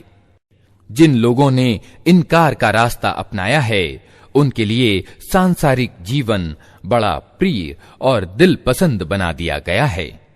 ऐसे लोग ईमान वालों की हंसी उड़ाते हैं, मगर क़यामत के दिन परहेजगार लोग ही उनके मुकाबले में उच्च स्थान पर होंगे। रही दुनिया की रोजी, तो अल्लाह को अधिकार है जिसे चाहे बेहिसाब प्रदान करे। शुरू में सब लोग एक ही तरीके पर थे, फिर ये हालत बाकी न रही और विभेद प्रकट हुए। तब अल्लाह ने नबी भेजे जो सीधे मार्ग पर चलने पर खुशखबरी देने वाले और टेढ़ी चाल के परिणामों से डराने वाले थे, और उनके साथ सत्य पर आधारित पुस्तक उतारी ताकि सत्य के विषय में लोगों के बीच जो विभेद उत्पन्न हो गए थे उनका फैसला करे। और इन विभेदों के प्रकट होने का कारण ये न था कि शुरू में लोगों को सत्य का ज्ञान कराया ही नहीं गया था। नहीं, विभेद उन लोगों ने किया जिन्हें सत्य का ज्ञान दिया जा चुका था। उन्होंने स्पष्ट आदेश पा लेने के बाद केवल इसलिए सत्य को छोड़कर विभिन्न रास्ते निकाले कि वे परस्पर ज्यादती करना चाहते थे। अतः जिन लोगों ने पैगंबरों को माना, उन्हें अल्लाह ने अपनी अनुमति से उस सत्य का रास्ता दिखा दिया जिसमें लोगों ने विभेद किया था। अल्लाह जिसे चाहता है सीधा मार्ग दिखा देता है। क्या तुम लोगों ने ये समझ रखा है कि यूं ही जन्नत में दाखिला तुम्हें मिल जाएगा, हालांकि अभी तुम पर वो सब कुछ नहीं बीता है जो तुमसे पहले ईमान वालों पर बीत चुका है।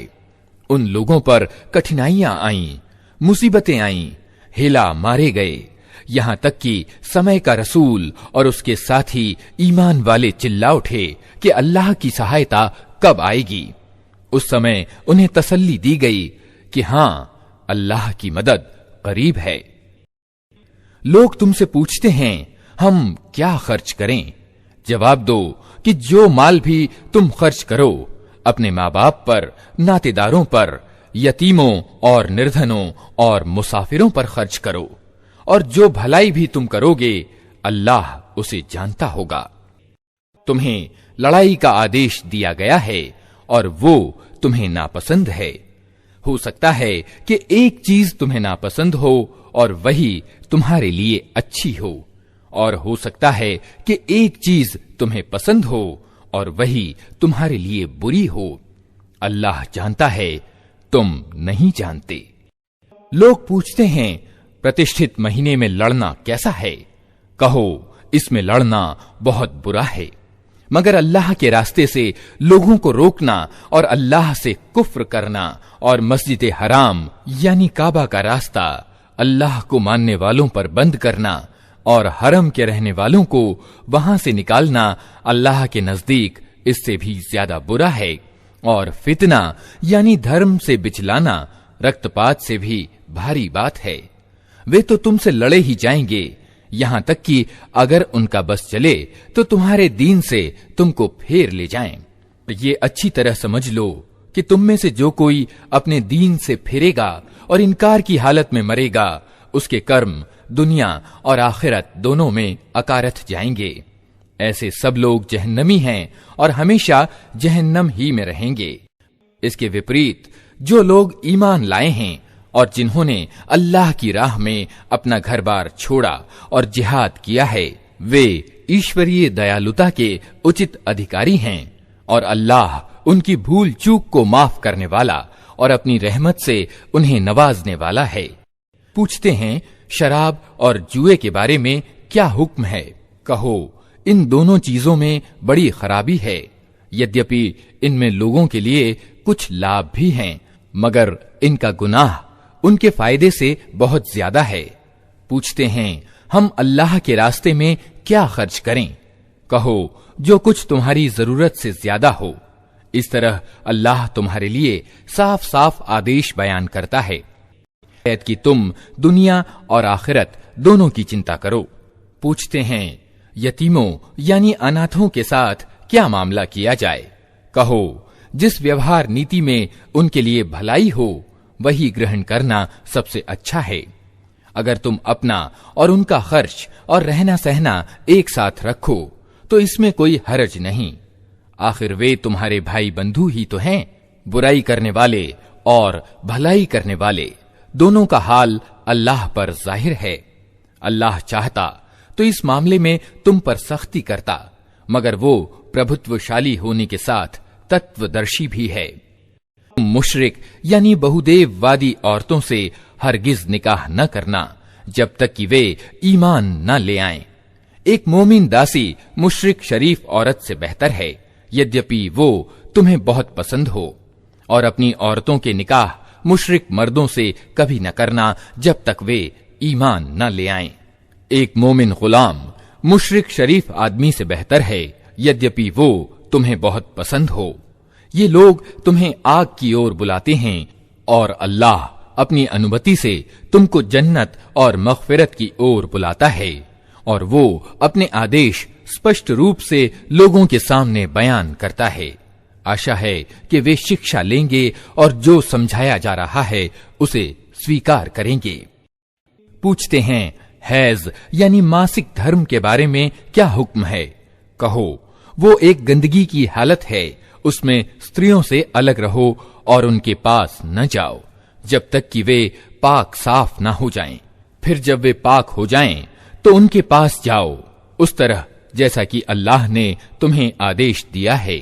अल्लाह को वे लोग पसंद हैं जो बुराई से बाज रहें और पाकी अपनाएं।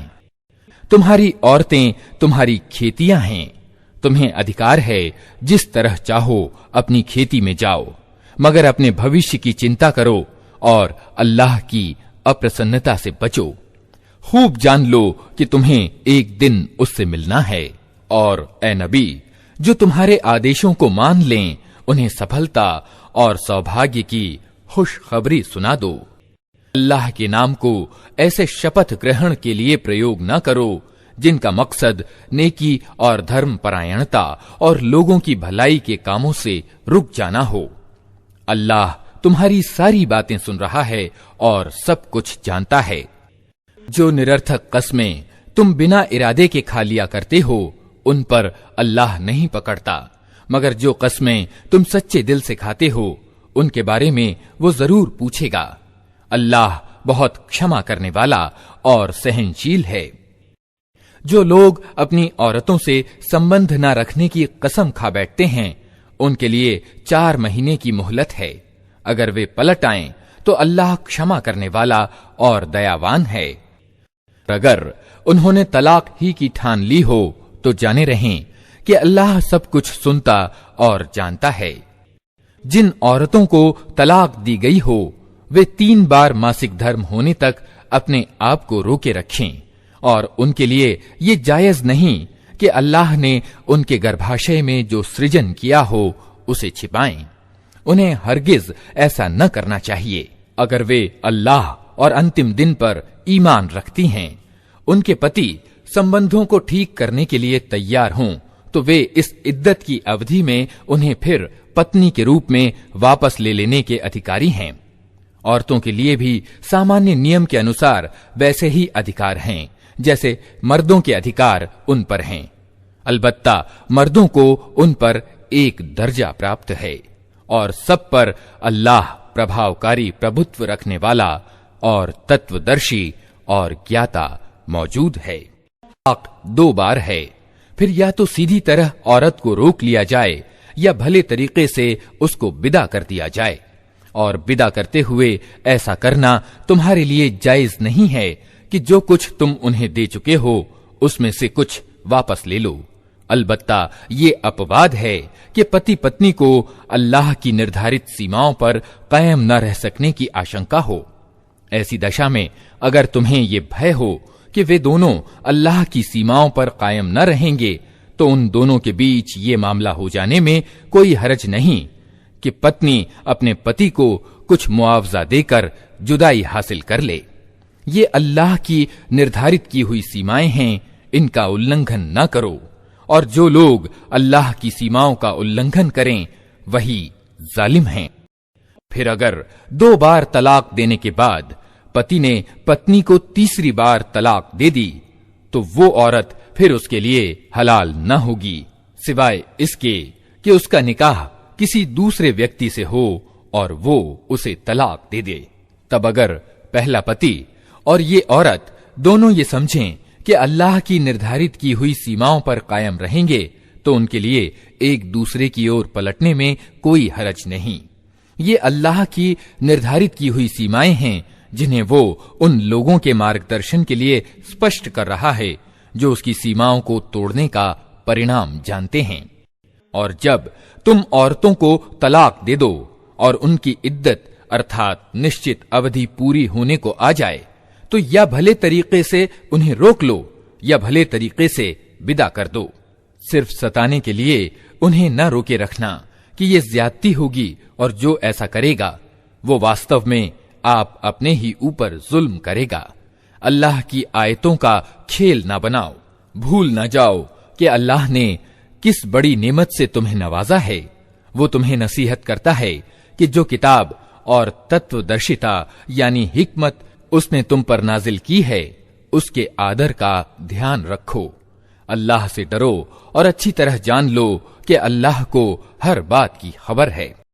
जब तुम अपनी औरतों को तलाक दे चुको और वे अपनी अवधि यानी इद्दत पूरी कर लें, तो फिर इसमें रुकावट न खड़ी करो कि वे अपने मनपसंद पतियों से निकाह कर लें, जबकि वे सामान्य रीति से आपस में निकाह करने पर राजी हों। तुम्हें नसीहत की जाती है कि ऐसी हरकत हरगिज न करना अगर तुम अल्लाह और अंतिम दिन पर ईमान लाने वाले हो। तुम्हारे लिए शिष्ट और सुथरा तरीका यही है कि इससे बाज रहो। अल्लाह जानता है, तुम नहीं जानते। बाप चाहते हो कि उनके बच्चे दूध पीने की पूरी अवधि तक दूध पिएं, तो माएं अपने बच्चों को पूरे 2 वर्षों तक दूध पिलाएं। ऐसी स्थिति में बच्चे के बाप को सामान्य रीति से उन्हें खाना कपड़ा देना होगा, मगर किसी पर उसकी समाई से बढ़कर बोझ न डालना चाहिए। न तो माँ को इस कारण से तकलीफ में डाला जाए कि बच्चा उसका है, और न बाप ही को इस कारण से तंग किया जाए कि बच्चा उसका है। दूध पिलाने वाली का ये अधिकार जैसा बच्चे के बाप पर है, वैसा ही उसके वारिस पर भी है। लेकिन अगर दोनों पक्ष वाले आपस के समझौते और मशवरे से दूध छुड़ाना चाहें, तो ऐसा करने में कोई हरज नहीं। और यदि तुम्हारा विचार अपने बच्चों को किसी दूसरी औरत से दूध पिलवाने का हो, तो इसमें भी कोई हरज नहीं। शर्त यह है कि इसका जो कुछ मुआवजा तय करो वो सामान्य रीति से चुका दो। अल्लाह से डरो और जान रखो कि जो कुछ तुम करते हो सब अल्लाह की नजर में है। तुम में से जो लोग मर जाएं, उनके पीछे अगर उनकी पत्नियां जिंदा हों, तो वे अपने आप को 4 महीने 10 दिन रोके रखें। फिर जब उनकी अवधि यानी इद्दत पूरी हो जाए, तो उन्हें अधिकार है अपने विषय में सामान्य रीति से जो चाहें करें। तुम पर इसकी कोई जिम्मेदारी नहीं। अल्लाह तुम सबके आमाल की खबर रखता है। निश्चित अवधि काल यानी इद्दत की मुद्दत में चाहे तुम उन विधवा औरतों के साथ निकाह का विचार संकेत रूप में जाहिर कर दो, चाहे मन में छिपाए रखो, दोनों हालतों में कोई हरज नहीं। अल्लाह जानता है कि उनका ख्याल तो तुम्हारे दिल में आएगा ही, मगर देखो गुप्त रूप से समझौता न करना। अगर कोई बात करनी है तो सामान्य रीति से करो, और निकाह का नाता जोड़ने का फैसला उस समय तक न करो जब तक कि अवधि यानी इद्दत पूरी ना हो जाए। खूब समझ लो कि अल्लाह तुम्हारे दिलों का हाल तक जानता है, इसलिए उससे डरो, और ये भी जान लो कि अल्लाह सहनशील है, छोटी छोटी बातों को माफ कर देता है। तुम पर कुछ गुनाह नहीं अगर अपनी औरतों को तलाक दे दो इससे पहले कि हाथ लगाने की नौबत आए और महर मुकर्रर हो। इस स्थिति में उन्हें कुछ न कुछ देना जरूर चाहिए। खुशहाल आदमी अपनी सामर्थ्य के अनुसार और गरीब अपनी सामर्थ्य के अनुसार सामान्य रीति से दे। ये हक है नेक आदमियों पर। और अगर तुमने हाथ लगाने से पहले तलाक दी हो लेकिन महर मुकर्रर किया जा चुका हो तो इस हालत में महर का आधा देना होगा। ये और बात है कि औरत नरमी बरते और महर ना ले, या वो मर्द जिसके हाथ में विवाह के नाते का अधिकार है नरमी से काम ले और पूरा महर दे दे। और तुम अर्थात मर्द नरमी से काम लो तो ये धर्मपरायणता यानी तकवा के अधिक अनुकूल है। आपस के मामलों में उदारता एवं दानशीलता को न भूलो, तुम्हारे कर्मों को अल्लाह देख रहा है। अपनी नमाजों की निगरानी करो, विशेष रूप से ऐसी नमाज की जो अपने में उपासना गुणों को समाहित किए हुए हो। अल्लाह के आगे इस तरह खड़े हो जैसे आज्ञाकारी गुलाम खड़े होते हैं। शांति की स्थिति हो तो चाहे पैदल हो चाहे सवार, जिस तरह संभव हो नमाज पढ़ो, और जब शांति प्राप्त हो तो अल्लाह को उस तरीके से याद करो जो उसने तुम्हें सिखा दिया है, जिससे तुम पहले बेखबर थे। तुम में से जिन लोगों की मौत हो और वे अपने पीछे पत्नियां छोड़ रहे हों, उनको चाहिए कि अपनी पत्नियों के हक में ये वसीयत कर जाएं कि 1 वर्ष तक उनको खाना कपड़ा दिया जाए और वे घर से न निकाली जाएं। फिर अगर वे खुद निकल जाएं तो अपने मामले में सामान्य रीति से वे जो कुछ भी करें उसकी कोई जिम्मेदारी तुम पर नहीं है। अल्लाह को सब पर प्रभावकारी प्रभुत्व प्राप्त है और वो तत्वदर्शी और जानने वाला है। इसी तरह जिन औरतों को तलाक दी गई हो उन्हें भी उचित रूप से कुछ न कुछ देकर विदा किया जाए। ये हक है परहेजगार लोगों पर। अल्लाह अपने आदेश तुम्हें साफ साफ बताता है। उम्मीद है कि तुम समझ बूझकर काम करोगे।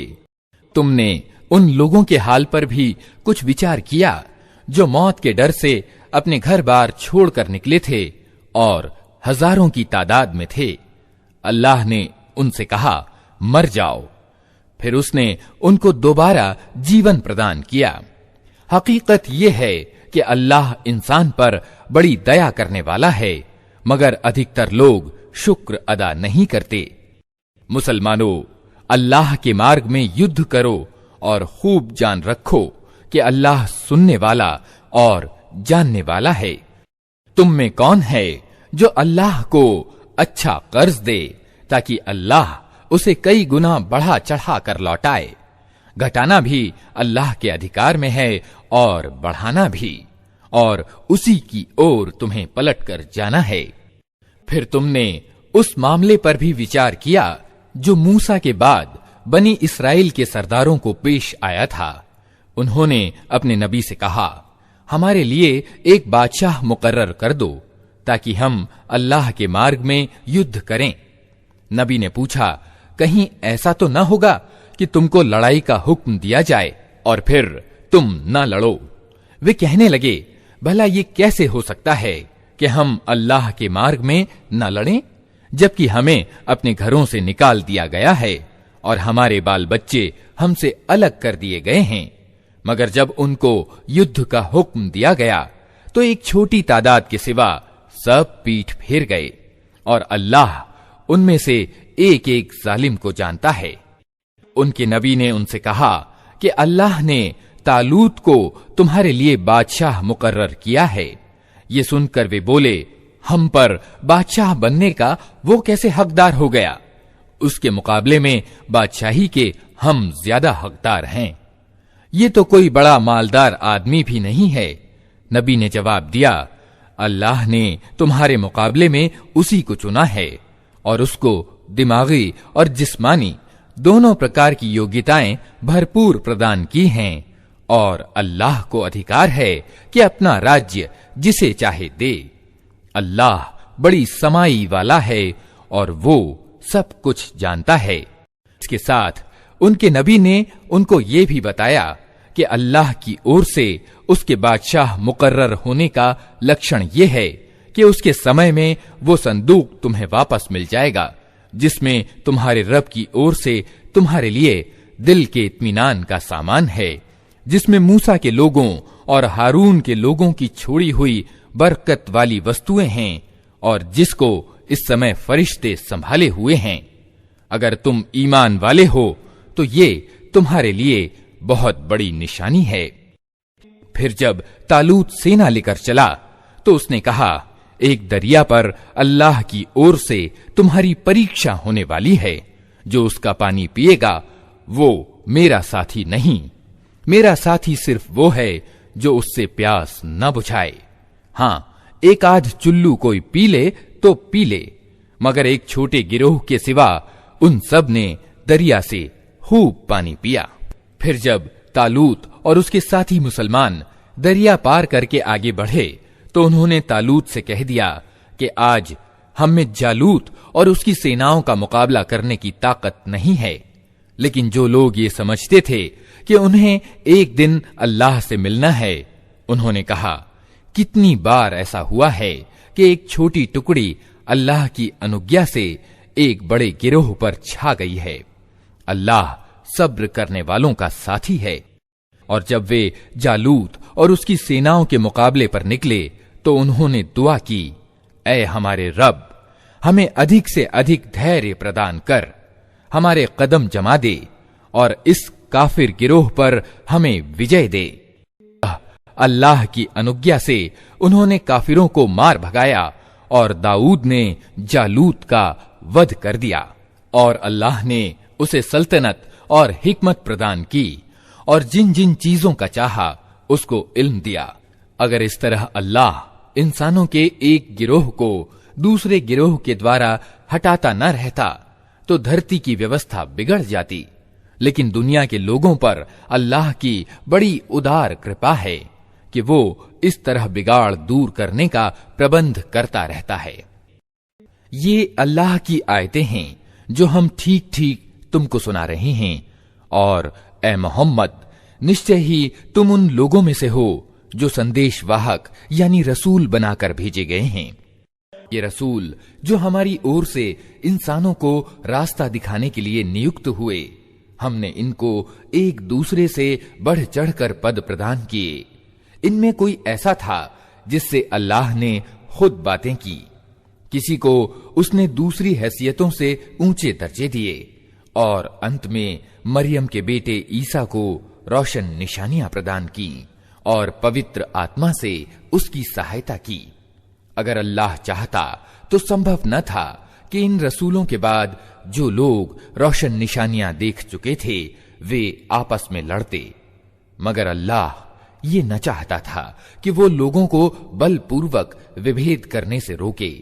इस कारण उन्होंने परस्पर विभेद किया।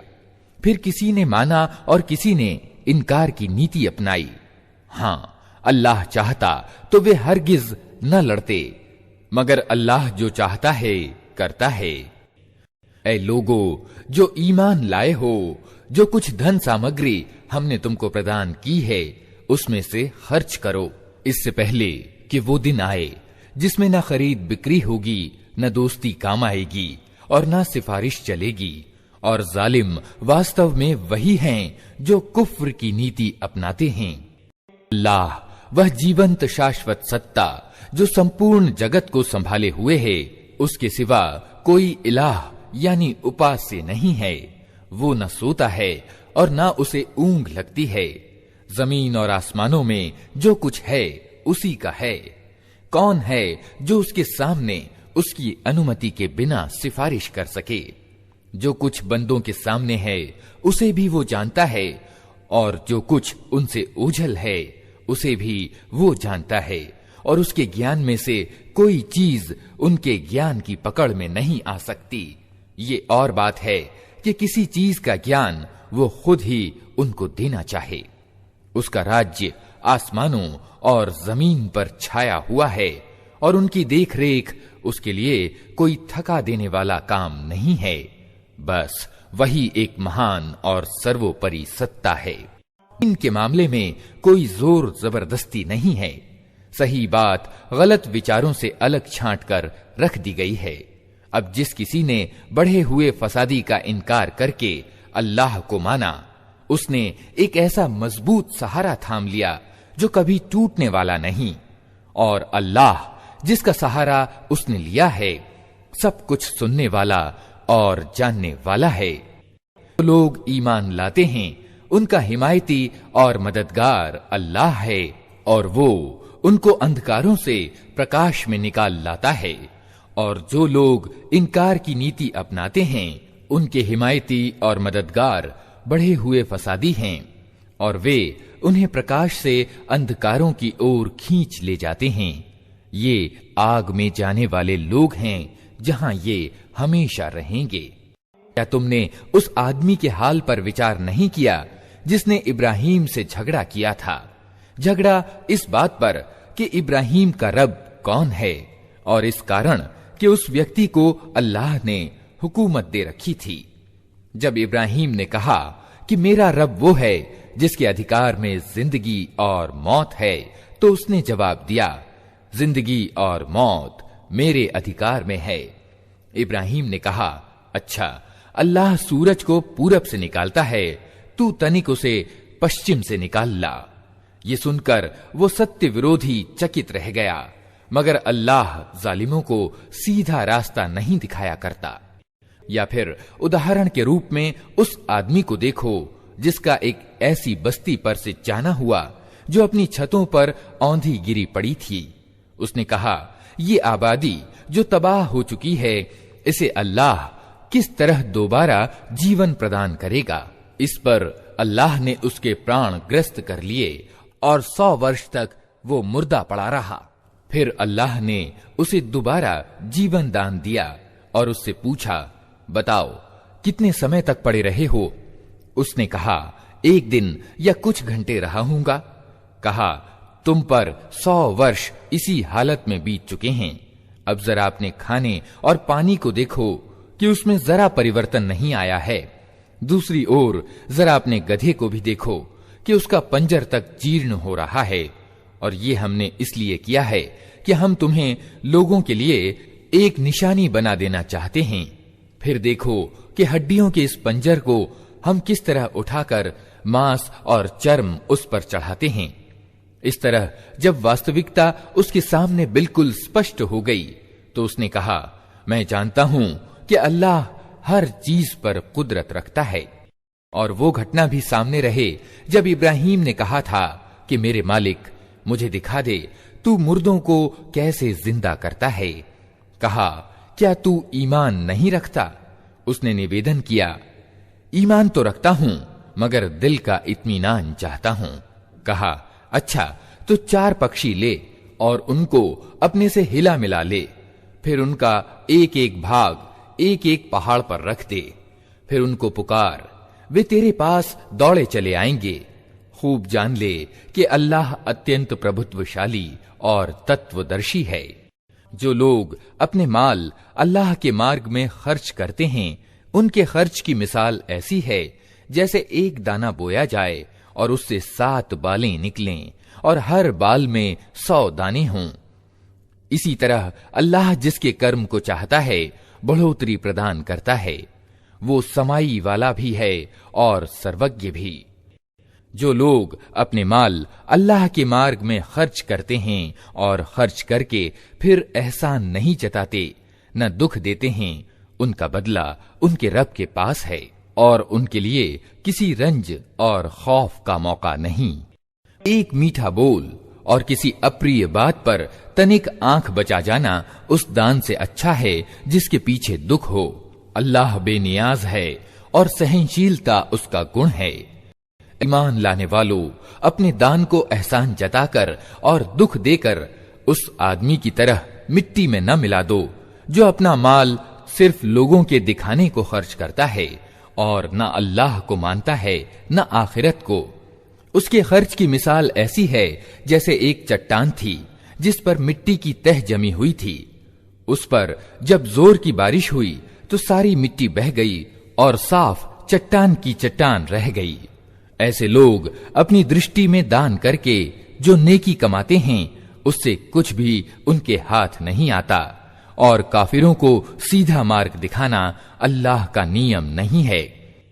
इसके विपरीत जो लोग अपने माल सिर्फ अल्लाह की खुशी की चाहत में हृदय की पूरी स्थिरता के साथ खर्च करते हैं, उनके खर्च की मिसाल ऐसी है जैसे कि उच्च सतह पर एक बाग हो। अगर जोर की बारिश हो जाए तो 2 गुना फल लाए, और अगर जोर की बारिश न भी हो तो एक हल्की फुहार ही उसके लिए काफी हो जाए। तुम जो कुछ करते हो सब अल्लाह की नजर में है। क्या तुम में से कोई ये पसंद करता है कि उसके पास एक हरा भरा बाग हो, नहरों से सिंचित, खजूरों और अंगूरों और हर किस्म के फलों से लदा हो, और वो ठीक उस समय एक तेज बगुले के आघात में आकर झुलस जाए जबकि वो खुद बूढ़ा हो और उसके छोटे बच्चे अभी किसी योग्य ना हों? इस तरह अल्लाह अपनी बातें तुम्हारे सामने बयान करता है, शायद कि तुम सोच विचार करो। ऐ लोगो जो ईमान लाए हो, जो माल तुमने कमाए हैं और जो कुछ हमने धरती से तुम्हारे लिए निकाला है, उसमें से अच्छा हिस्सा अल्लाह के मार्ग में खर्च करो। ऐसा न हो कि उसके मार्ग में देने के लिए बुरी से बुरी चीज छांटने की कोशिश करने लगो। हालांकि वही चीज अगर कोई तुम्हें दे तो तुम हरगिज उसे लेना न चाहोगे। ये और बात है कि उसको स्वीकार करने में तुम देखी अनदेखी कर जाओ। तुम्हें जान लेना चाहिए कि अल्लाह बेनियाज है और अच्छे गुणों से विभूषित है। शैतान तुम्हें निर्धनता से डराता है और शर्मनाक नीति अपनाने के लिए उकसाता है, मगर अल्लाह तुम्हें अपनी बख्शिश और उदार कृपा की उम्मीद दिलाता है। अल्लाह बड़ी समाई वाला और सर्वज्ञ है। जिसको चाहता है हिकमत यानी तत्वदर्शिता प्रदान करता है, और जिसे हिकमत यानी तत्व ज्ञान मिली उसे वास्तव में बड़ी दौलत मिल गई। इन बातों से सिर्फ वही लोग शिक्षा ग्रहण करते हैं जो बुद्धिमान हैं।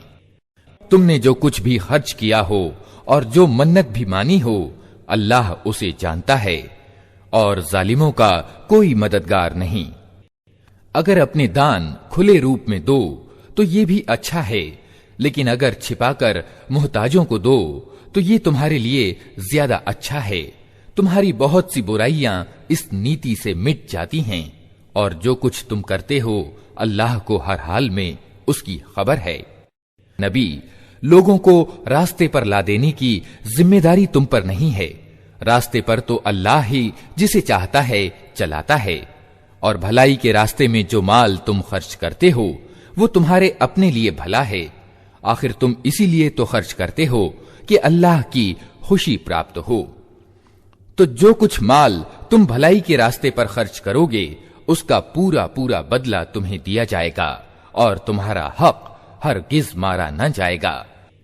विशेष रूप से सहायता के हकदार वे निर्धन लोग हैं जो अल्लाह के कार्य में ऐसे घिर गए हैं कि अपने व्यक्तिगत जीविकोपार्जन के लिए धरती में कोई दौड़ धूप नहीं कर सकते।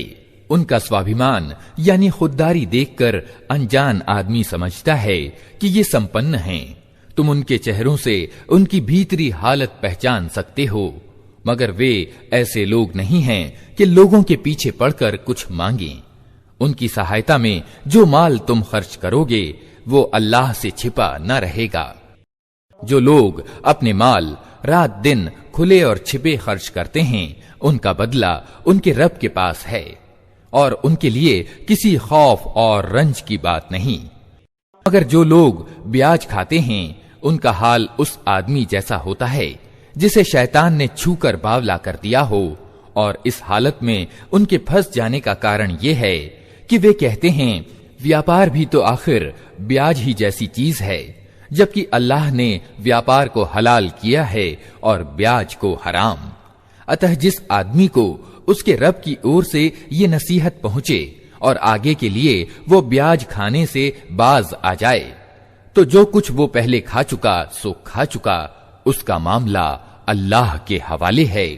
और जो इस आदेश के बाद फिर इस कर्म को दोबारा करे वो जहन्नमी है, जहां वो हमेशा रहेगा। अल्लाह ब्याज का मठ मार देता है और खैरात यानी दान को बढ़ाता है, और अल्लाह किसी नाशुक्रे बुरे अमल वाले इंसान को पसंद नहीं करता।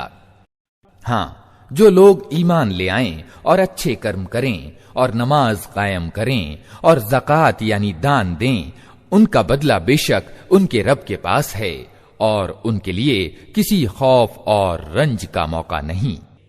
ऐ लोगो जो ईमान लाए हो, अल्लाह से डरो, और जो कुछ तुम्हारा ब्याज लोगों पर बाकी रह गया है उसे छोड़ दो, अगर वास्तव में तुम ईमान लाए हो।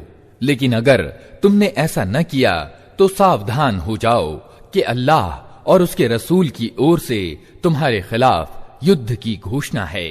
अब भी तौबा कर लो और ब्याज छोड़ दो, तो अपना मूलधन लेने के तुम अधिकारी हो। न तुम अन्याय करो, न तुम्हारे साथ जुल्म किया जाए।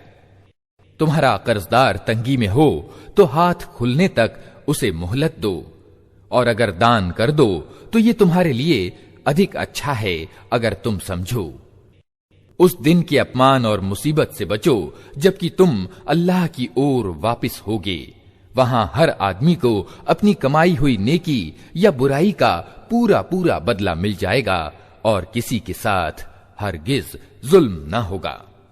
लोगो जो ईमान लाए हो, जब किसी निर्धारित समय के लिए तुम आपस में कर्ज का लेन देन करो तो उसे लिख लिया करो। दोनों पक्षों के बीच इंसाफ के साथ एक आदमी दस्तावेज लिखे जिसे अल्लाह ने लिखने पढ़ने की काबिलियत दी हो, उसे लिखने से इनकार नहीं करना चाहिए।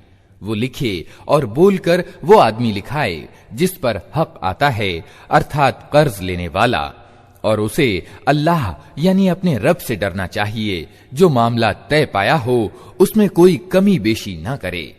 लेकिन अगर कर्ज लेने वाला खुद नादान या कमजोर हो या बोलकर लिखा न सकता हो तो उसका सरपरस्त इंसाफ के साथ बोलकर लिखाए। फिर अपने मर्दों में से 2 आदमियों की इस पर गवाही करा लो, और अगर 2 मर्द ना हों तो 1 मर्द और 2 औरतें हों, ताकि एक भूल जाए तो दूसरी उसे याद दिला दे। ये गवाह ऐसे लोगों में से होने चाहिए जिनकी गवाही तुम्हारे बीच स्वीकार की जाती हो। गवाहों को जब गवाह बनने के लिए कहा जाए तो उन्हें इनकार न करना चाहिए, मामला चाहे छोटा हो या बड़ा। अवधि के निर्धारण के साथ उसकी दस्तावेज लिखवा लेने में सुस्ती ना करो। अल्लाह के नजदीक ये तरीका तुम्हारे लिए ज्यादा न्याय संगत है। इससे गवाही कायम होने में ज्यादा आसानी होती है और संदेहों में तुम्हारे पड़ने की संभावना कम रह जाती है। हाँ, जो व्यापारिक लेन देन हाथ के हाथ तुम लोग आपस में करते हो उसको न लिखा जाए तो कोई हरज नहीं, मगर व्यापारिक मामले तय करते समय गवाह कर लिया करो। लिखने वाले और गवाह को सताया न जाए।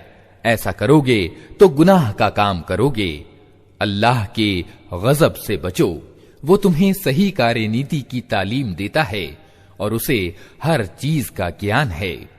अगर तुम किसी सफर में हो और दस्तावेज लिखने के लिए कोई लिखने वाला न मिले तो गिरवी यानी बंधक रखकर मामला करो। अगर तुम में से कोई आदमी दूसरे पर भरोसा करके उसके साथ कोई मामला करे तो जिस पर भरोसा किया गया है उसे चाहिए कि अमानत अदा करे और अल्लाह यानी अपने रब से डरे, और गवाही हरगिज न छिपाओ। जो गवाही छिपाता है उसका दिल गुनाह में लथपथ है और अल्लाह तुम्हारे कामों से बेखबर नहीं है। आसमानों और जमीन में जो कुछ है सब अल्लाह का है। तुम अपने दिल की बातें चाहे खोल दो या छिपाओ, अल्लाह हर हाल में उनका हिसाब तुमसे ले लेगा। फिर उसे अधिकार है जिसे चाहे माफ कर दे और जिसे चाहे सजा दे। उसे हर चीज पर कुदरत हासिल है। रसूल यानी ईश्वरीय संदेश वाहक ने उस मार्गदर्शन को माना जो उसके रब की ओर से उस पर उतरा है, और जो लोग इस रसूल के मानने वाले हैं उन्होंने भी उस मार्गदर्शन को दिल से मान लिया है। ये सब अल्लाह और उसके फरिश्तों और उसकी किताबों और उसके रसूलों को मानते हैं, और इनका कहना यह है कि हम अल्लाह के रसूलों को एक दूसरे से अलग नहीं करते। हमने हुक्म सुना और आज्ञाकारी हुए। मालिक, हम तुझसे माफी चाहते हैं और हमें तेरी ही ओर पलटना है। अल्लाह किसी जान पर उसकी सहन शक्ति से बढ़कर जिम्मेदारी का बोझ नहीं डालता। हर आदमी ने जो कमाई की है उसका फल उसी के लिए है, और जो बुराई समेटी है उसका बवाल उसी पर है। ईमान लाने वालों, तुम इस तरह दुआ किया करो, ऐ हमारे रब, हमसे भूल चूक में जो खताएं हो जाएं उन पर पकड़ न कर। मालिक, हम पर वो बोझ न डाल जो तूने हमसे पहले लोगों पर डाले थे। रब, जिस बोझ को उठाने की ताकत हम में नहीं है वो हम पर न रख। हमारे साथ नरमी कर, हमें माफ कर दे, हम पर दया कर। तू हमारा स्वामी है, इनकार करने वालों के मुकाबले में हमारी मदद कर।